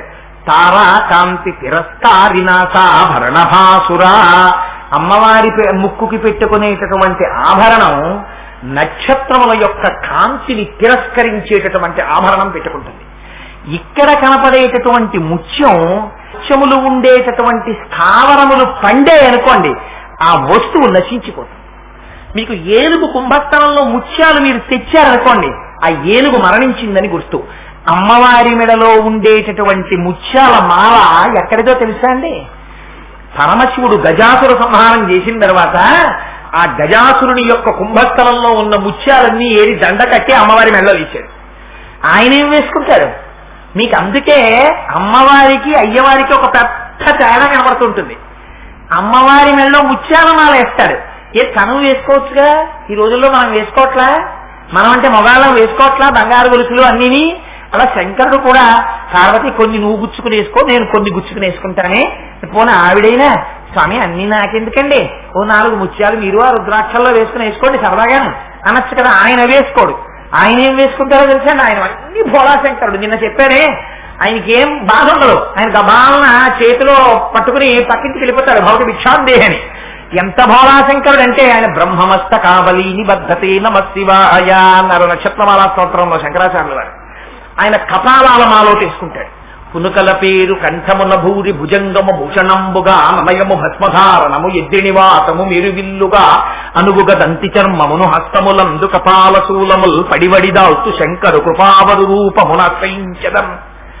ఎందుకైనా పుర్రెల మాల వేసుకోవడం, ఎందుక పుర్రెలు, అంతకన్నా ఇంకేమైనా మాల వేసుకోకూడదా? నువ్వు పూలమాల వేసుకోకూడదా అంటే శంకరులు అన్నారు, మీ మామూలు పుర్రెలు కావురా, అవి బ్రహ్మమస్త కావలి నిబద్ధతే నమ శివాయ. శంకరుడు ఒక్కొక్క యుగంలో బ్రహ్మగారిని పిలిచి ఓ బ్రహ్మ సృష్టి చేయి అంటారు. అంటే పాపం ఆ చతుర్ముఖ బ్రహ్మగారు సృష్టి చేస్తారు. ఆ తర్వాత మళ్ళీ శంకరుడు ఎప్పుడైనా ఆ బ్రహ్మగారి సభలోకి వెళ్ళారు అనుకోండి, ఆయనకి ఫేర్వెల్ పార్టీ ఇచ్చేసినట్టు గుర్తు అక్కడతోటి. ఎందుకంటే ఎప్పుడు ఎడతాడు? మొట్టమొదటిసారి సీట్లో కూర్చోబెట్టినప్పుడు ఎడతాడు. మళ్ళీ ఆఖరణ ఆయనకి సెండ్ ఆఫ్ ఇచ్చేసే ముందు పెడతారు సభలోకి. అందుకని ఆయన వెళ్ళిపోయేటప్పుడు ఏం చేస్తారు, ఆయన పదం అయిపోయింది, ఆయన శరీరం కూడా పడిపోతుంది. పడిపోయినప్పుడు అయ్యో పాపం అందరికన్నా ముందు పుట్టాడు, ఈ యుగంలో లోకాలకి పెద్దవాడు, చతుర్ముఖ బ్రహ్మ సృష్టి చేశాడు, ఆయన పుర్రె కూడా అసహ్యంగా అలా పాపం శ్మశానంలో పడిపోవడం ఏంటి అని దానికి ఒక గౌరవం ఇద్దాం అనుకున్నట్ట శంకరుడు. గౌరవం ఇవ్వడం అంటే ఏం చెయ్యాలి? ఇప్పుడు మీరు నాకు పండు ఇచ్చారనుకోండి, గౌరవానికి ఇస్తారు, నేను ఆ పండు వెంటనే తీసుకెళ్లి ఆ గోడతో పారేశాను అనుకోండి, మీకు ఏమనిపిస్తుంది? దిక్కుమల్లాడు వీడికి ఇచ్చాయంటే పండు అనిపిస్తుంది. ఆ పండు అమ్మ చాలా మంచి పండు తెచ్చారమ్మా, ఈ పండు తినాలని చాలా కాలం నుంచి అనుకుంటున్నాను తల్లి, ఇవాళ రాత్రి తప్పకుండా పలహారంలో ఈ పండు తింటానమ్మా అన్నాను అనుకోండి. మీరు చూశారో చూడలేదో, నేను తిన్నానో తినలేదో, కానీ మీ మనస్సు తృప్తిగా ఉంటుంది. అది కదా గౌరవం అంటే. అందుకని శంకరుడు ఏం చేశాట, బ్రహ్మగారి కపాలం కూడా శ్మశానంలో పడిపోవడమే అనుకున్నట్ట. అనుకుని పాపం నేను చెప్తే సృష్టి చేసిన పెద్ద ఆయన కదా, ఈ పుర్రెతో గౌరవం ఇద్దాం అనుకున్నట్ట. అనుకుని ఆ పుర్రె తీసో తాడు గుచ్చుకుని మెళ్ళ వేసుకున్నట్ట. వేసుకుంటే ఏమైంది, ఇలా చాలా మంది బ్రహ్మలు వెళ్ళిపోతున్నారు, అయిపోతున్నాయి యుగాలు. ఒక్కొక్క బ్రహ్మ వెళ్ళిపోతున్నాడు, ఒక్కొక్క బ్రహ్మ పుర్రె తీస్తున్నాడు, తాడు గుచ్చుకుంటున్నాడు. ఈ దండ పెద్ద దండై కూర్చుంది. ఈ దండలన్నీ ఎవరివి? వెళ్ళిపోయిన బ్రహ్మలవి. ఉన్నవాడెవరు? అంతమంది బ్రహ్మలు వెళ్ళిపోతున్నా తాను మాత్రం అలాగే ఉండిపోయినవాడు. అందుకే వట విటపి సమీపే భూమి భాగే నిషణ్ణం సకల ముని గణానాం జ్ఞానదాతారమారాత్ అని మహానుభావుడు. ఆయన కాలమునకు లొంగేటటువంటి వాడై ఉండడు, ఆయన ఎప్పుడు నిత్య యవ్వనుడై ఉంటాడు శంకరుడు. అందుకని ఆయన మెళ్ళో ఉన్న పుర్రెలమాల చేతకాక వేసుకున్న పుర్రెలమాల కాదు, బ్రహ్మమస్తకావలి నిబద్ధతే నమః శివాయ అని పేరు. ఆయనంత జ్ఞానం. ఆయన ఏం చేశాడు, అమ్మవారెప్పుడు బాహ్య జగత్తుగా ఉండాలి, అందుకని అమ్మవారు సౌందర్యంగా ఉండాలి. అది భర్తకి ఉండవలసిన లక్షణం. భార్యకి ఆడంబరంగా చక్కగా అందంగా ఆవిడ అలంకారం చేసుకోవాలి. ఆయన ఎంత తత్వం తెలుసున్నవాడైనా అవచ్చు. 80 ఏళ్ళు వచ్చాయి, ఈయన ఓ నూలు పంచ కట్టుకుని కారులోంచి దిగలేక ఏ పెళ్లిలోనో ఆశీర్వచనం చేయడం కోసమని వాడి వత్తైపోయినటువంటి తెల్లగా మెరిసిపోతున్నటువంటి భార్య చెయ్యి పట్టుకుని, అంటే తెల్లగా మెరిసిపోతేనే పతివ్రత కాదు, ఎలా ఉన్నా పతివ్రతే. అందుకని ఆ చెయ్యి పట్టుకుని దిగలేక కారులోంచి దిగుతున్నాడు అనుకోండి, ఓ అప్పలాచార్య స్వామి వారు దిగినట్టు గబగబా పెళ్లివారు అందరూ అమ్మవారు వచ్చారు ఆశీర్వచనం చేస్తారని గబగబా ఎదురొచ్చి కారులోంచి తీసుకెళ్తూ ఉంటారు. తీసుకెళ్తున్నప్పుడు ఆయన ఏం కట్టుకుంటాడు, ఓ నూలు పంచ, దాని మీద లాల్చీ వేసుకుని ఆయన వస్తాడు. ఆవిడ మాత్రం 80 ఏళ్ళు వచ్చినా చక్కగా ఓ వడ్డానం పెట్టుకుని మెళ్ళో ఇన్ని చంద్రహారాలు వేసుకుని పలకసరలు వేసుకుని ఇక్కడి నుంచి ఇక్కడికి బంగారం గాజులు వేసుకుని ఇంత బొట్టెట్టుకుని ఆ చల్లటి జుట్టుముళ్ళో ఇన్ని పువ్వులు ఎత్తుకుని కాళ్ళకి పసుపు రాసుకుని పారాణి పెట్టుకుని ఇన్ని అలంకారాలు చేసుకుని ఆవిడ వస్తుంటుంది. ఆవిడ నిరాడంబరంగా ఉందనుకోండి, ఏదో తేడాగా ఉంటుంది, ఏంటంటే ఆవిడ ఆయనకి తగిన భార్య కాదంటారు. ఆవిడ ఆ వయస్సులో కూడా అలా వచ్చారనుకోండి, అమ్మో వాళ్ళిద్దరినీ చూస్తే పార్వతీ పరమేశ్వరుల్లో ఉన్నారంటాం. ఏమిటి తేడా? ఆయన జ్ఞానంతో ఉంటాడు, ఆవిడ ఆయన పక్కన ఆవిడ అలా ఉండడం, ఆయన చేత భూషింపబడి గౌరవింపబడ్డాం. అందుకని అలా ఉండాలి. ఆవిడ అలా ఉండడం ఆవిడ అలంకారానికి కాదు, ఆవిడ యొక్క పాతివ్రత్య చిహ్నాలు అయి ఉంటాయి, ఆయన యొక్క గొప్పతనాన్ని ఆవిడ కథ కూడుకున్నట్టు. అందుకని భార్య అలా ఉంటుంది. అందుకని ముత్యాల దండ ఎవరికి వెయ్యాలి? పార్వతీదేవికి వెయ్యాలి. కానేం వేసుకోవాలి? పుర్రహారం వేసుకోవాలి. నేర్పాడు జాతికి శంకరుడు. ఒరే మగాడికి శీలం కావాలరా, శీలము, జ్ఞానము, తత్వ సంపద, ఆచారము, వ్యవహారము, సంప్రదాయము, పూజ, నిష్ఠ, నీ సంధ్యావందనం, వీటి చేత నీకు గౌరవం. నీకు ఎంత ఉండని, నీకు ఇలా నమస్కరించేవాడు ఉండడు, అలా పెట్టినా భయపడి పెడతాడు. ఇవాళ వీడు కనపడ్డాడు బాబు వీధరుగు మీద, నేరకపోయి వచ్చాను వీడింటి ముందుకి భయపడుతూ నమస్కారం పెడతాడు, రావణాసురుడికి పెట్టినట్టు. బ్రహ్మజ్ఞాని కనబడితే సాష్టాంగ నమస్కారం చేస్తారు.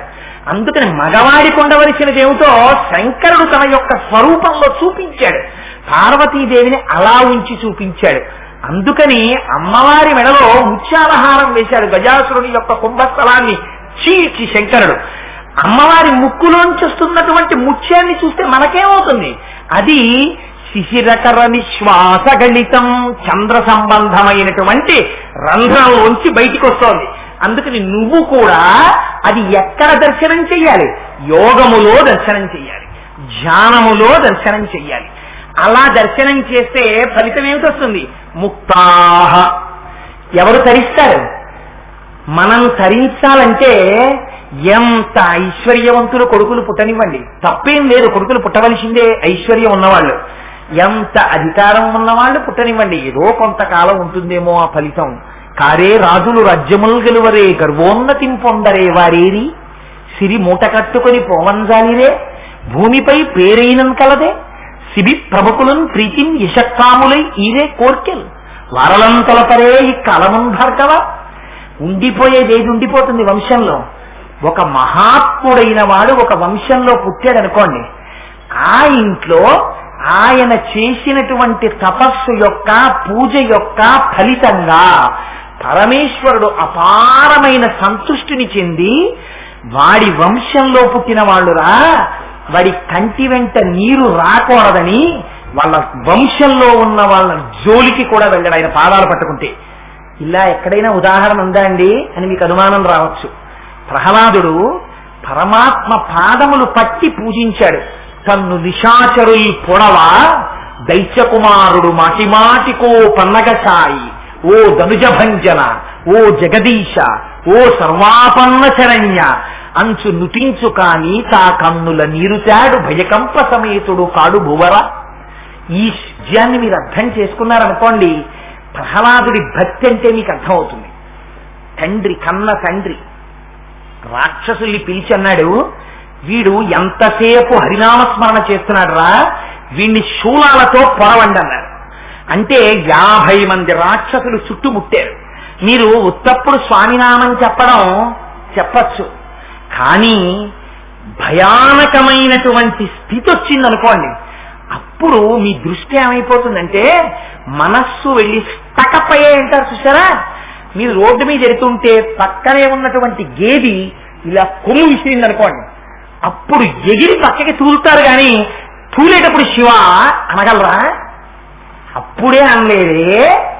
భటులొచ్చి పాశాలు వేసేసి లాగేస్తుంటే బ్రతికియున్నన్నాళ్ళు నీ భజన తప్పను కాని మరణ కాలమునందు మరతునేమో, ఆ వేళ యమదూతల అగ్రహంబున వచ్చి ప్రాణముల్ పెకలించి పట్టునప్పుడు కపవాత కైచముల్ కప్పగా శ్రమచేత కంపముద్భవమంది కష్టపడుచు, నారాయణాయంచు నా జింహతో నిన్ను పిలుతునో శ్రమచేత పిలువలేను, నాటికిప్పుడే నీనామస్మరణ చేతు చెవినిడవయ్య భూషణ వికాస శ్రీధర్మపుర నివాస దుష్ట సంహార నరసింహ దురిత దూరా అంటారు. అప్పుడు భటులొచ్చి పాశాలేసి లాగేస్తుంటే అప్పుడు నామం చెప్తామా? అప్పుడు పరమేశ్వరుడికి సంబంధించినటువంటి మాట నోటెంట వస్తుందా? అదే శూలాలు పట్టుకుని ప్రహ్లాదుడి మీదకొచ్చి ఇలా పొడి చేస్తుంటే ఇంకొకడైతే ఏం చేస్తాడు? చేతులు అడ్డెట్టుకుంటాడు, బాబోయ్ బాబోయ్ అంటాడు. తన్ను నిశాచరుల్ పురువ దైత్యకుమారుడు మాటిమాటికి ఓ పన్నగచాయి, ఓ ధనుజభంజన, ఓ జగదీశ, ఓ సర్వాపన్న శరణ్య అంచు నుతించు కాని తా కన్నుల నీరుతాడు భయకంప సమేతుడు కాడు భూవర. భయపడలేదు, ఆయన ఉన్నాడు, ఆయన రక్షిస్తాడు. ఒక్కొక్క శూలం పెట్టి పొడి చేస్తుంటే చేతులు రెండు పైకెత్తి ఓ సర్వాపన్న శరణ్య, ఓ ధనుజభంజన అని పిలిస్తే ఈ బాధ శ్రీమన్నారాయణుడు పడ్డాడు ఆ రోజున. అందుకని అలాంటి భక్తుడు పుడితే వరం ఏమిచ్చారో తెలుసా అండి? బలిచక్రవర్తి మనవడిగా వచ్చారు ప్రహ్లాదుడికి. వచ్చి ఇంద్రుడి రాజ్యాన్ని ఆయన గుర్చేసుకున్నాడు.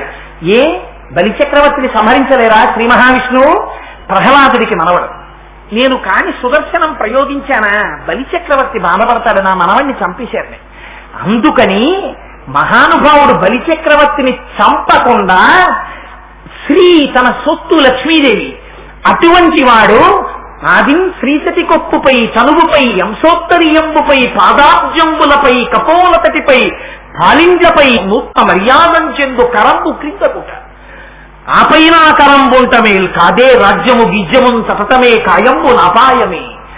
ఆ తల్లి శ్రీ మహాలక్ష్మి ఆదిం శ్రీసతి కొప్పుపై ఆ లక్ష్మీదేవి యొక్క తల మీద పడుతుంది ఆయన చెయ్య. ఆదిం శ్రీసతి కొప్పుపై తనువుపై ఆవిడ శరీరాన్ని తాకుతుంది. అంశోత్తరీయంబుపై ఆవిడ పమిట కొంగు పట్టుకుంటుంది. అంశోత్తరీయంబుపై పాదాబ్జంబులపై ఆవిడ పాదాలు పట్టుకుంటుంది. అదేంటంటే అలా పట్టుకుంటారా? పట్టుకున్నారు ఒకనాడు. జలజాతాసనవాసమాదిసుర పూజాభాజనం వైదనచ్చులతాంతాయుధు కన్న తండ్రి చిరమచ్చోవామ పాదంబునం తొలగంత్రో చలతాంగి అట్లయగు నాథుల్ నేరముల్ చేయ బేరలకం చెందిన కాంతలెందు విచిత వ్యాపారములు నెత్తురే అని సత్యభామ కిరీటాన్ని తోషవతల పారేస్తే నన్ను భవదీయ దాసుని మనంబుననెయ్యపు కింకపూడి సాచిన అది నాకు మన్ననయ చిల్వగు నీ పద పల్లవంబు మత్తను పులకగ్ర కంటక వితానము తాకిన చొక్కునంచునేననయద అలుకమానవు కదాయకనైన అరాల కుంతలా అని ఆ రోజున పాదం పట్టుకోలా సత్యభామది ఆవిడ భూదేవి అంశ. అందుకని ఆదిం శ్రీసతి కొప్పుపై కనువుపై ఎంసోత్తరీయంబుపై పాదాబ్జంబులపై కపోలతటిపై పాలింజపై నూత్న మర్యాదం చెందు కరంబు క్రిందకుట. లక్ష్మీదేవి మీద మారి మారి మారి మారి చెయ్యి పెడితే సంతోషపడిపోయే లక్ష్మి తన సొత్తుగా కలిగిన వాడు చెయ్యి కింద పెట్టి 3 అడుగుల నేల నాకు దానమివ్వయా అని అడిగాడు. ఏం అడగడం ఏమిటి, ఎంత చులకన ఆయన అడగడం. గుర్తుపట్టేశారు పైగా బలిచక్రవర్తి, వచ్చినవాడు శ్రీ మహావిష్ణువు అని. ఇవాళ నా జన్మ ధన్యమైపోయింది. ఎవడి దగ్గర అడిగాడు ఇలాగా? లక్ష్మీనాథుడు వచ్చి చెయ్యి చాపాడయా, పోనీ రాజ్యం ఇచ్చేస్తాను అని ధారపోశాల రోజున. విప్రాయ ప్రకట వ్రతాయ భవతే విష్ణు స్వరూపాయతే సత్ప్రామాంజ విధే త్రిపాదస్య తరణిం దాస్యామియంచున్ క్రియాక్షిప్రుండై ధనుజేశ్వరుండు వడుగుం చేసాచి పూజించి బ్రహ్మ ప్రీతం అని ధారపోష భువనం ఆశ్చర్యము పొందగా అని శ్రీ మహావిష్ణువుని గుర్తించి నమస్కరించి కాళ్ళు కడిగి దానం చేసేశారు. అలా దానం చేశారే, మరి అంత దానం పుచ్చుకుని రక్షించాడు తప్ప అప్పుడు ఎలా పుచ్చుకోవాలి? మళ్ళీ 3 అడుగులు అడిగాడు. అందుకని అబ్బాయి 3 అడుగులు పుచ్చుకున్నవాడు కొలుచుకోవాలి కదా, ఓసారి కొలుచుకోనా అన్నాడు. కొలుచుకోండి అన్నాడు బలిచక్రవర్తి.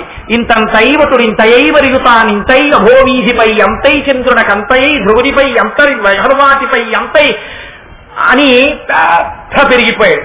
రవిబింబంబుపమింపత్రమగు చత్రంపై శిరోరత్నమై శ్రవణాలంకృతియై గలాభరణమై సవర్ణ కేయూరమై శివిమత్కంకణమై కటిస్థలి ఉదంచద్ఘంటయై నూపుర ప్రవరంపై వటుడు ఇంతయై పెరిగే అని మహానుభావుడు అంత పెద్దవాడైపోయి 2 పాదములతో ఊర్ధ్వలోకాల్ని అధోలోకాల్ని కొలిచేసి 3వ కాలు ఎక్కడ పెట్టరన్నాడు.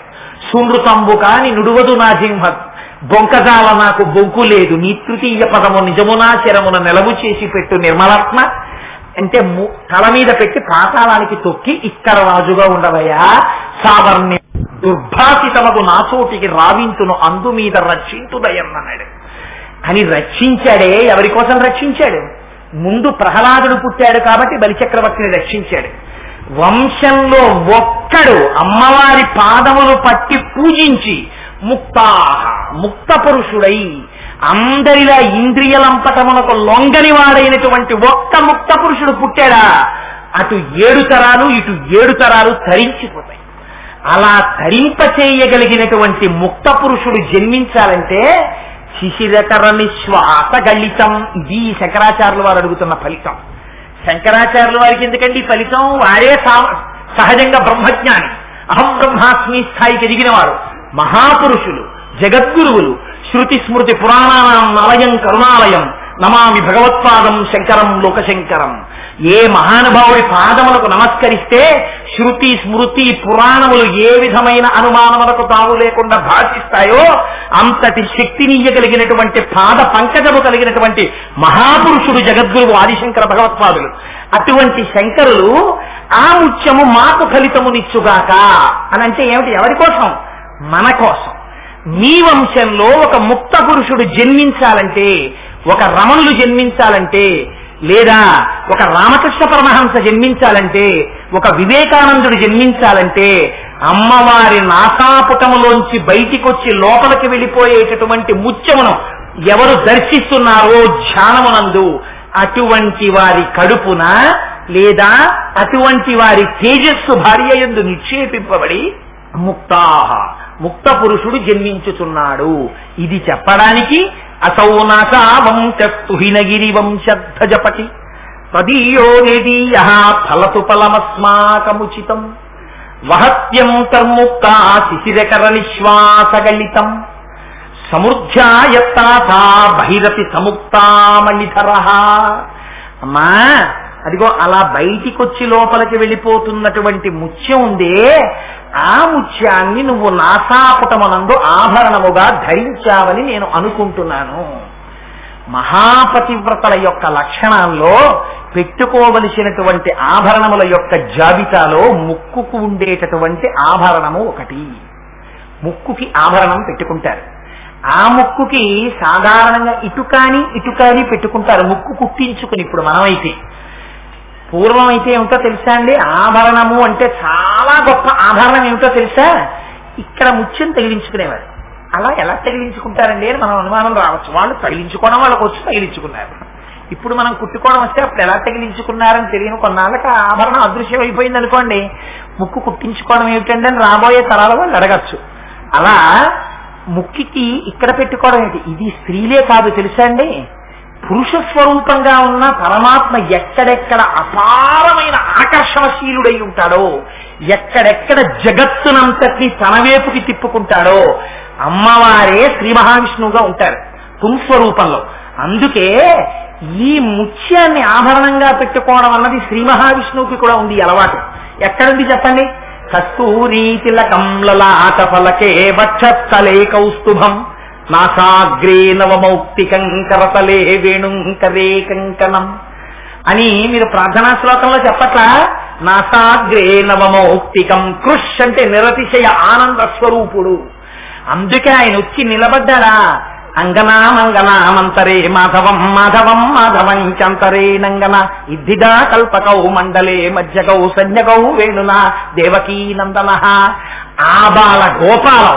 కృష్ణుడంటే వాళ్ళు వీళ్ళు కాదు, అమ్మవారి యొక్క స్వరూపాన్ని మీరు ఇలా చూశారనుకోండి, రాజన్మత్తమరాళమందగమనాం రాజీవ పత్రేక్షణాం రాజీవ ప్రభవాదిదేవమకుటై రాజత్పదాంబోరుహాం రాజీవాయత పత్రమండిత కుచాం రాజాధిరాజేశ్వరీం శ్రీశైలస్థలవాసినీం భగవతీం శ్రీమాతరం భావయే. ఏమిటమ్మ ఆకర్షణ, అమ్మతనమే ఆకర్షణ. అమ్మ అలా నిలబడి ఒక చేతిలో బంగారము వజ్రములు తాపడము చేయబడినటువంటి పాత్ర పట్టుకుని, ఒక చేతిలో మణిగణ ఖచ్చితమైన తెడ్డు పట్టుకుని, ఆ పాత్రలో పాయసం పట్టుకుని నిలబడుతుంది. మీరు అడగడమే తరవాయి. ఉభౌ దర్వీ కుంభౌ మణిగణక సంభావిత గుణౌ దధానా పాణిభ్యామృతరస మృష్టాన్న కలితౌ కళాఢ్యా కళ్యాణీ కలిత సదనా శ్రీగిరసి సరసస్యతౌ భ్రమర్యంబా రచయితుమదిష్టార్థ విభవం. ఆ కోరిక తీర్చడానికి తల్లి వెంటనే చెడ్డిలా ముంచి ఆ పాయసం చేతిలో పోసేస్తున్నది. ఆ పాయసం జుర్రుకున్నాడా ఇంకా వాడు వాడు ధన్యుడైపోయినట్టు, వాడికి ఏ కోరికలు తీరిపోతాయి. అలా అంత ఆకర్షణ శక్తి కలిగినటువంటిది అమ్మవారు. అమ్మవారు వచ్చి నిలబడిందా అంతే ఆకర్షణ అటువంటిది. బహుముఖాలుగా చేయించేసుకుంటుంది ఆవిడ. ఆ తల్లి శక్తి అటువంటిది. అదే శక్తి మళ్ళీ మీకు కృష్ణుడి దగ్గర కనపడుతుంది. అందుకే ఇద్దరు ఆకర్షణ శక్తి, అందుకే ఇద్దరు ముత్యం ధరిస్తారు. ఆయన కూడా నాసాగ్రే నవమౌక్తికం. అందుకే ఆయన చూడండి, కృష్ణుడు పుట్టాడంటే క్రేళ్ళురికి మసలిలేగలు మల్లడిగొని రంకెరిడియమద వృషభంబుల్ పెళ్ళున ముదుగుల పొదుగుల తల్లించన్ పాలు బాలు సంభవ వేళం. ఎవరికి తెలుసు? మనుషులైతే సంతోషించారంటే దానికి అర్థం ఉంది. ఏమి నోమ ఫలము ఇంత ప్రొద్దొక వార్త వింటిమ బలలా రవినులరా మన యశోద చిన్న మగవానిక నినట శుచివత్తమమ్మ సుగతులారా అని పరిగెత్తారు గోపికలందరూ. ఏంటండి ఆ పద్యాలు? పోతన గారు రాయవలసిన పద్యం ఏది? మన యశోద చిన్న మగవానిక నినట. చిన్న మగవాని కనకపోతే పెద్ద మగానికి అంటారా ఎవరైనా? అంటే గోపకాంతలు మాట్లాడేటప్పుడు ఎలా మాట్లాడాలో అలాంటి పద్యాలే పడ్డాయి పోతన గారికి తప్ప గోపకాంతలకు ఏం తెలుసు? వాళ్ళకి పెద్ద పెద్ద మాటలు రావు. అందుకని చిన్న మగవానిక నినట శుచివత్తమం వసుదతులారా అని వెళ్ళాడు. అదే మరి పాపం ఆవులకి దూడలకి వాటికి ఏం తెలుసు? అక్కడ కృష్ణుడు పుట్టాడంటే వాటికి ఎంత సంతోషమో. క్రేళ్ళురికి మసలిలేగలు మల్లడిగుని రంకెలిడియమద వృషభంబుల్ పెళ్ళున ముదుగుల పొదుగుల చల్లించన్ పాలు బాలు సంభవ వేళం. ఒక్కసారి ఆవులన్నీ అంబారం చేసాయి. దూడలు నిష్కారణంగా పలుపులు ఇప్పేసుకుని ఎగిరిగిరి గంతులేస్తూ ఆడుకుని పరిగెడుతున్నాయిట. కాబోతులు పెద్ద పెద్ద కంఠాలెత్తి గంభీరంగా అరుస్తున్నాయిట. కుండ తెచ్చి గోపకాంతలు ఇలా పొదుగుల కింద పెట్టేస్తా. రోజు మీకు షేరుపాలు ఇచ్చేవాళ్ళం, కృష్ణుడు పుట్టాడు మనకి, అందుకని మీరందరూ కృష్ణుడు షేరుపాలు ఇవ్వండి అని చల్లించన్ పాలు బాలు సంభవ వేళం. వర్షం కురిసినట్టు కురిసిచ్చేట ఆవులు పాలని. పరమాత్మ పుడితే అమ్మవారు వచ్చిన శ్రీ మహావిష్ణువుగా వచ్చిన ఆ ఆకర్షణ అలా ఉంటుంది. ఇది ఆనంద స్వరూపం, అది ఆనంద స్వరూపం, రెండు ఆనంద స్వరూపాలే. అందుకని ఇద్దరిది ఒకలాగే ఉంటుంది. ఎందుకు చెప్పానంటే ఈ మాట, అందుకని వహత్యంతర్ముక్తా శిశిరకర నిశ్వాసగళితం సమృత్యాయత్తా బహిరపి సముక్తామణిధర. అమ్మా, లోపల నుంచి బయటికి వచ్చి లోపలికి వెళ్ళిపోతున్నటువంటి ముత్యాన్ని నువ్వు ధరించావా అన్నట్టుగా మాకు అనిపిస్తోందమ్మా అన్నాడు. ఎందుకని? ఫలించాలని మీరు కోరుకోకూడదు. ఫలించిందనుకోండి, ఆ ముత్యం బయటికి వచ్చి పడింది అనుకోండి, అమ్మ నేను ఏరుకుంటానమ్మా అన్నారు అనుకోండి, తప్పు. ఎందుకని? ముత్యం పండే ప్రదేశాలలో ముత్యం మీకు దొరికిందా, ఆ ఇచ్చే వస్తువు పోతుంది. ఏనుగు కుంభస్థలం పగిలిపోతే మీకు ముత్యం దొరుకుతుంది, వెదురుగడ పగిలిపోతే మీకు ముత్యం దొరుకుతుంది, చెరుకు కర్ర పగిలిపోతే మీకు ముత్యం దొరుకుతుంది. అలాగే మీకు ఆ ముత్యపు చిప్ప బద్దలగొడితే ముత్యం దొరుకుతుంది, తేలు మరణిస్తే ముత్యం దొరుకుతుంది తప్ప మీకు ముత్యం అన్యథా దొరికే అవకాశం ఉండదు. అందుకని అమ్మవారి ముక్కులో ఉండేటటువంటి ముత్యాన్ని మాత్రం అమ్మ బయటికి వచ్చేసిన ముత్యాన్ని చూశానని అనకూడదు ఎప్పుడు. అందుకని ఏమనాలి? శిశిరకర నిశ్వాసగళితం, బయటికి తొయ్యబడి మళ్ళీ లోపలికి వెళ్ళిపోతున్న ముత్యాన్ని చూడాలి. అందుకని అమ్మవారి ఇలా కూర్చుని ప్రసన్నంగా చూస్తూ సంతోషంగా ఇలా తల ఊపుతూ అని అమ్మిలా మందంగా ఊపిరి పీలుస్తూ మీ వంక సంతోషంగా చూస్తుంటే శంకరాచార్యులు వారి సౌందర్యలహరిలో ఇంకో చోట చెప్తారు, అబ్బో ఈ కనుబొమ్మల గురించి చెప్తూ అమ్మవారి కళ్ళకుండేటటువంటి ఈ వెంట్రుకల గురించి అంటారు, మధుకర రుచిభ్యాం ధృతగుణం అంటారు. వీలైతే ఆ శ్లోకం చెప్తాను రెండోసారి. అందుకని అదిగో ఆ అందం ఉందే, ఆ ముత్యం ఇలా బయటికి వచ్చి లోపలికి వెళ్ళిపోతున్నప్పుడు అమ్మ ఇక్కడ పెట్టుకున్న ముత్యమా అన్నట్టుగా మీరు దర్శనం చేయాలి. అలా దర్శనం చేశారా అప్పుడు అమ్మ యొక్క ఆకృతికి దోషం ఉంటుంది. అందుకని అలా దర్శనం చెయ్యమని. అది మీకు ఫోటో పెట్టారనుకోండి, ఇక్కడున్న ముత్యమన్నా వెయ్యాలి, లోపల ఉన్న ముత్యమన్నా వెయ్యాలి. ఫోటోలో ఎక్కడన్నా బయటికి వచ్చి లోపలికి వెళ్తున్న ముత్యం ఎవరైనా వేయగలడా? ఎవరైనా వేయగలడా? ఎలా వేస్తారు అలాగా? అలా ఎవరు వేయలేరు. అందుకని మీరు అలాంటి ముత్యాన్ని చూడాలంటే ఎక్కడ చూడాలి? ఇక్కడ చూడాలి. ఇక్కడ చూడాలంటే ఏం చేయాలి? ధ్యానం చెయ్యాలి. ఆ ధ్యానం చేశారు, మీకు సిద్ధొచ్చిందని గుర్తేంటి? ఊపిరి మారాలి. ఈ ఊపిరి మారడాన్ని శిశిరకర నిశ్వాసగళితం అన్న రహస్యంతో చెప్పి అలా ముత్యాన్ని చూస్తే ముక్త పురుషుడు మీ వంశంలో జన్మిస్తాడు అన్న ఫలితాన్ని చెప్పకుండా చెప్పి ఇంత రహస్యాన్ని శంకరాచార్యులు వారు చెప్పారు. అందుకని అమ్మవారి ముక్కు వ్యాసుడు సంపంగి పువ్వుతో పోల్చాడు కనుక ఆ సంపంగి పుష్పాలతో పూజ చేసినా సరే అమ్మవారికి ఆ సంపంగి పువ్వు మీద తుమ్మెద వాలదు కనుక, తుమ్మెద వాలదంటే షట్పదం వాలదు కనుక 5 ఇంద్రియములు మనస్సు ఎవరికి లౌకమునందు లగ్నమవట్లేదో అటువంటి ముక్త పురుషులకి మాత్రమే ఆవాసము కనుక ఆ సంపంగి పువ్వుతో అమ్మవారి పాదాలకి పూజ చేస్తే ఆవిడ విశేషమైనటువంటి ప్రీతిని పొందుతుంది. అందుకని అమ్మవారికి ఎక్కడెక్కడ చెప్పినా సంపంగి పువ్వు చెప్తారు. అందుకే చంపకాశోక పున్నాక సౌగంధిక లసత్కచ, ఆవిడ సంపంగి పువ్వు పెట్టుకుంటుంది. దాడిని కుసుమ ప్రభ చాంపేయ కుసుమ ప్రియ. అమ్మవారికి సంపంగి పువ్వు ఇష్టం, సంపంగి పువ్వు ఇష్టం, సంపంగి పువ్వు ఇష్టం అనడంలో ఉన్న రహస్యం అది. అందుకని మనం అనుకుంటే అయిపోతుందా? అమ్మ అనుగ్రహం ఉంటే కానవదు. నేను చాలా క్యాజువల్ గా అన్నానంటే, మా ఇంటికి వస్తే గోపాలకృష్ణ గారితో సౌందర్యలహరి చెప్తున్నప్పుడు 3-4 వేల సంపంగి పూలతో అమ్మవారికి ఆరాధన జరిగితే ఎంత బాగుంటుందో గోపాలకృష్ణ గారు అన్నాను. వెంటనే చిత్రం ఏమిటో తెలుసా అండి? తిరుమల కొండ నుంచి ఓ ఫోన్ వచ్చింది నాకు. సరే, ఫోను దాని సారాంశం అనవసరం, వేదిక మీద చెప్పడం. కానీ వెంటనే నేనన్నా, గోపాలకృష్ణ గారు ఇది జరుగుతుంది. అమ్మవారు వెంటనే అనుగ్రహించింది. పాపం ఆయన వెంటనే అంగవస్త్రం నడువు కట్టేసి, కోటేశ్వరరావు గారు ఇది జరిగి తీరాలి, మామూలుగా కాదు, అక్కడ పుష్పార్చన జరగడం కాదు, సువాసినులందరూ కూడా కూర్చుని నామని చెప్పాలి, ప్రతి సువాసి నామపారాయణ ప్రీత అవుతుంది, అలా చేద్దామండి అన్నారు. 2 రోజుల్లో అయిపోతుందండి మనం సంకల్పం చేస్తే. ఒక ఆయన వెంటనే ఎవరు, శంకరం గారు ఎవరో ముందుకు వచ్చారు. బుట్టల సంపంగి పూలు విశాఖపట్నం నుంచి ఏ సింహాచలంలో పుష్పిస్తాయో అక్కడి నుంచి బుట్టలు వచ్చేసాయి తెల్లారేపటికి. అది ఎప్పుడు చేయించుకుంది? స ఉమా సోమవారం. స ఉమా అయ్యతో కలిసిన అమ్మ, అమ్మతో కలిసిన అయ్య, అదే సౌందర్యలహరి. ఆ స ఉమా సోమవారం పొద్దున్న ఇంతమంది సువాసినులతోటి నామం చెప్పించుకుంది, పెద్ద కలశ పెట్టించుకుంది, తానే బయలుదేరి వచ్చేసింది ఉత్సవమూర్తి, వచ్చి కూర్చుంది, అంత పూజ చేయించుకుంది, అన్ని సంపంగులతో పూజ చేయించుకుని అన్ని సంపంగులు మళ్ళీ సువాసనల యొక్క కొప్పుల్లోకి వెళ్ళిపోయింది. విన్న వాళ్ళందరినీ అనుగ్రహించేసింది.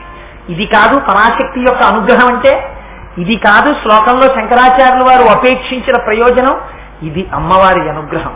ఆ అమ్మ అనుగ్రహాన్ని ఇవాళ పొద్దున్న అనుభవించి అది చెప్పకపోతే ద్రోహం కనుక, కంఠం బావులేకపోయినా ఇవాళ సంపంగి పువ్వు యొక్క గొప్పతనం ఉంది కనుక ఆ రెండో శ్లోకాన్ని కూడా విజ్ఞాపన చేశాను.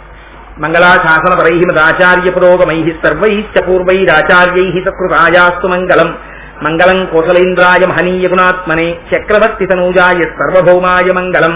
ఉమాకాంతాయ కాంతాయ కామితార్థప్రదాయినే శ్రీగిరీశాయ దేవాయ మలినాథాయ మంగళం. కరచరణ కృతం వా కర్మ వాక్కాజం వా శ్రవణనైనజం వా మానసం వాపరాధం విహితమ విహితం వా సర్వమేతక్షమస్వ. శివ శివ కరుణాబ్ధే శ్రీ మహాదేవ శంభో. సర్వం శ్రీ ఉమామహేశ్వర పరబ్రహ్మార్పణమస్తు. స్వస్తి.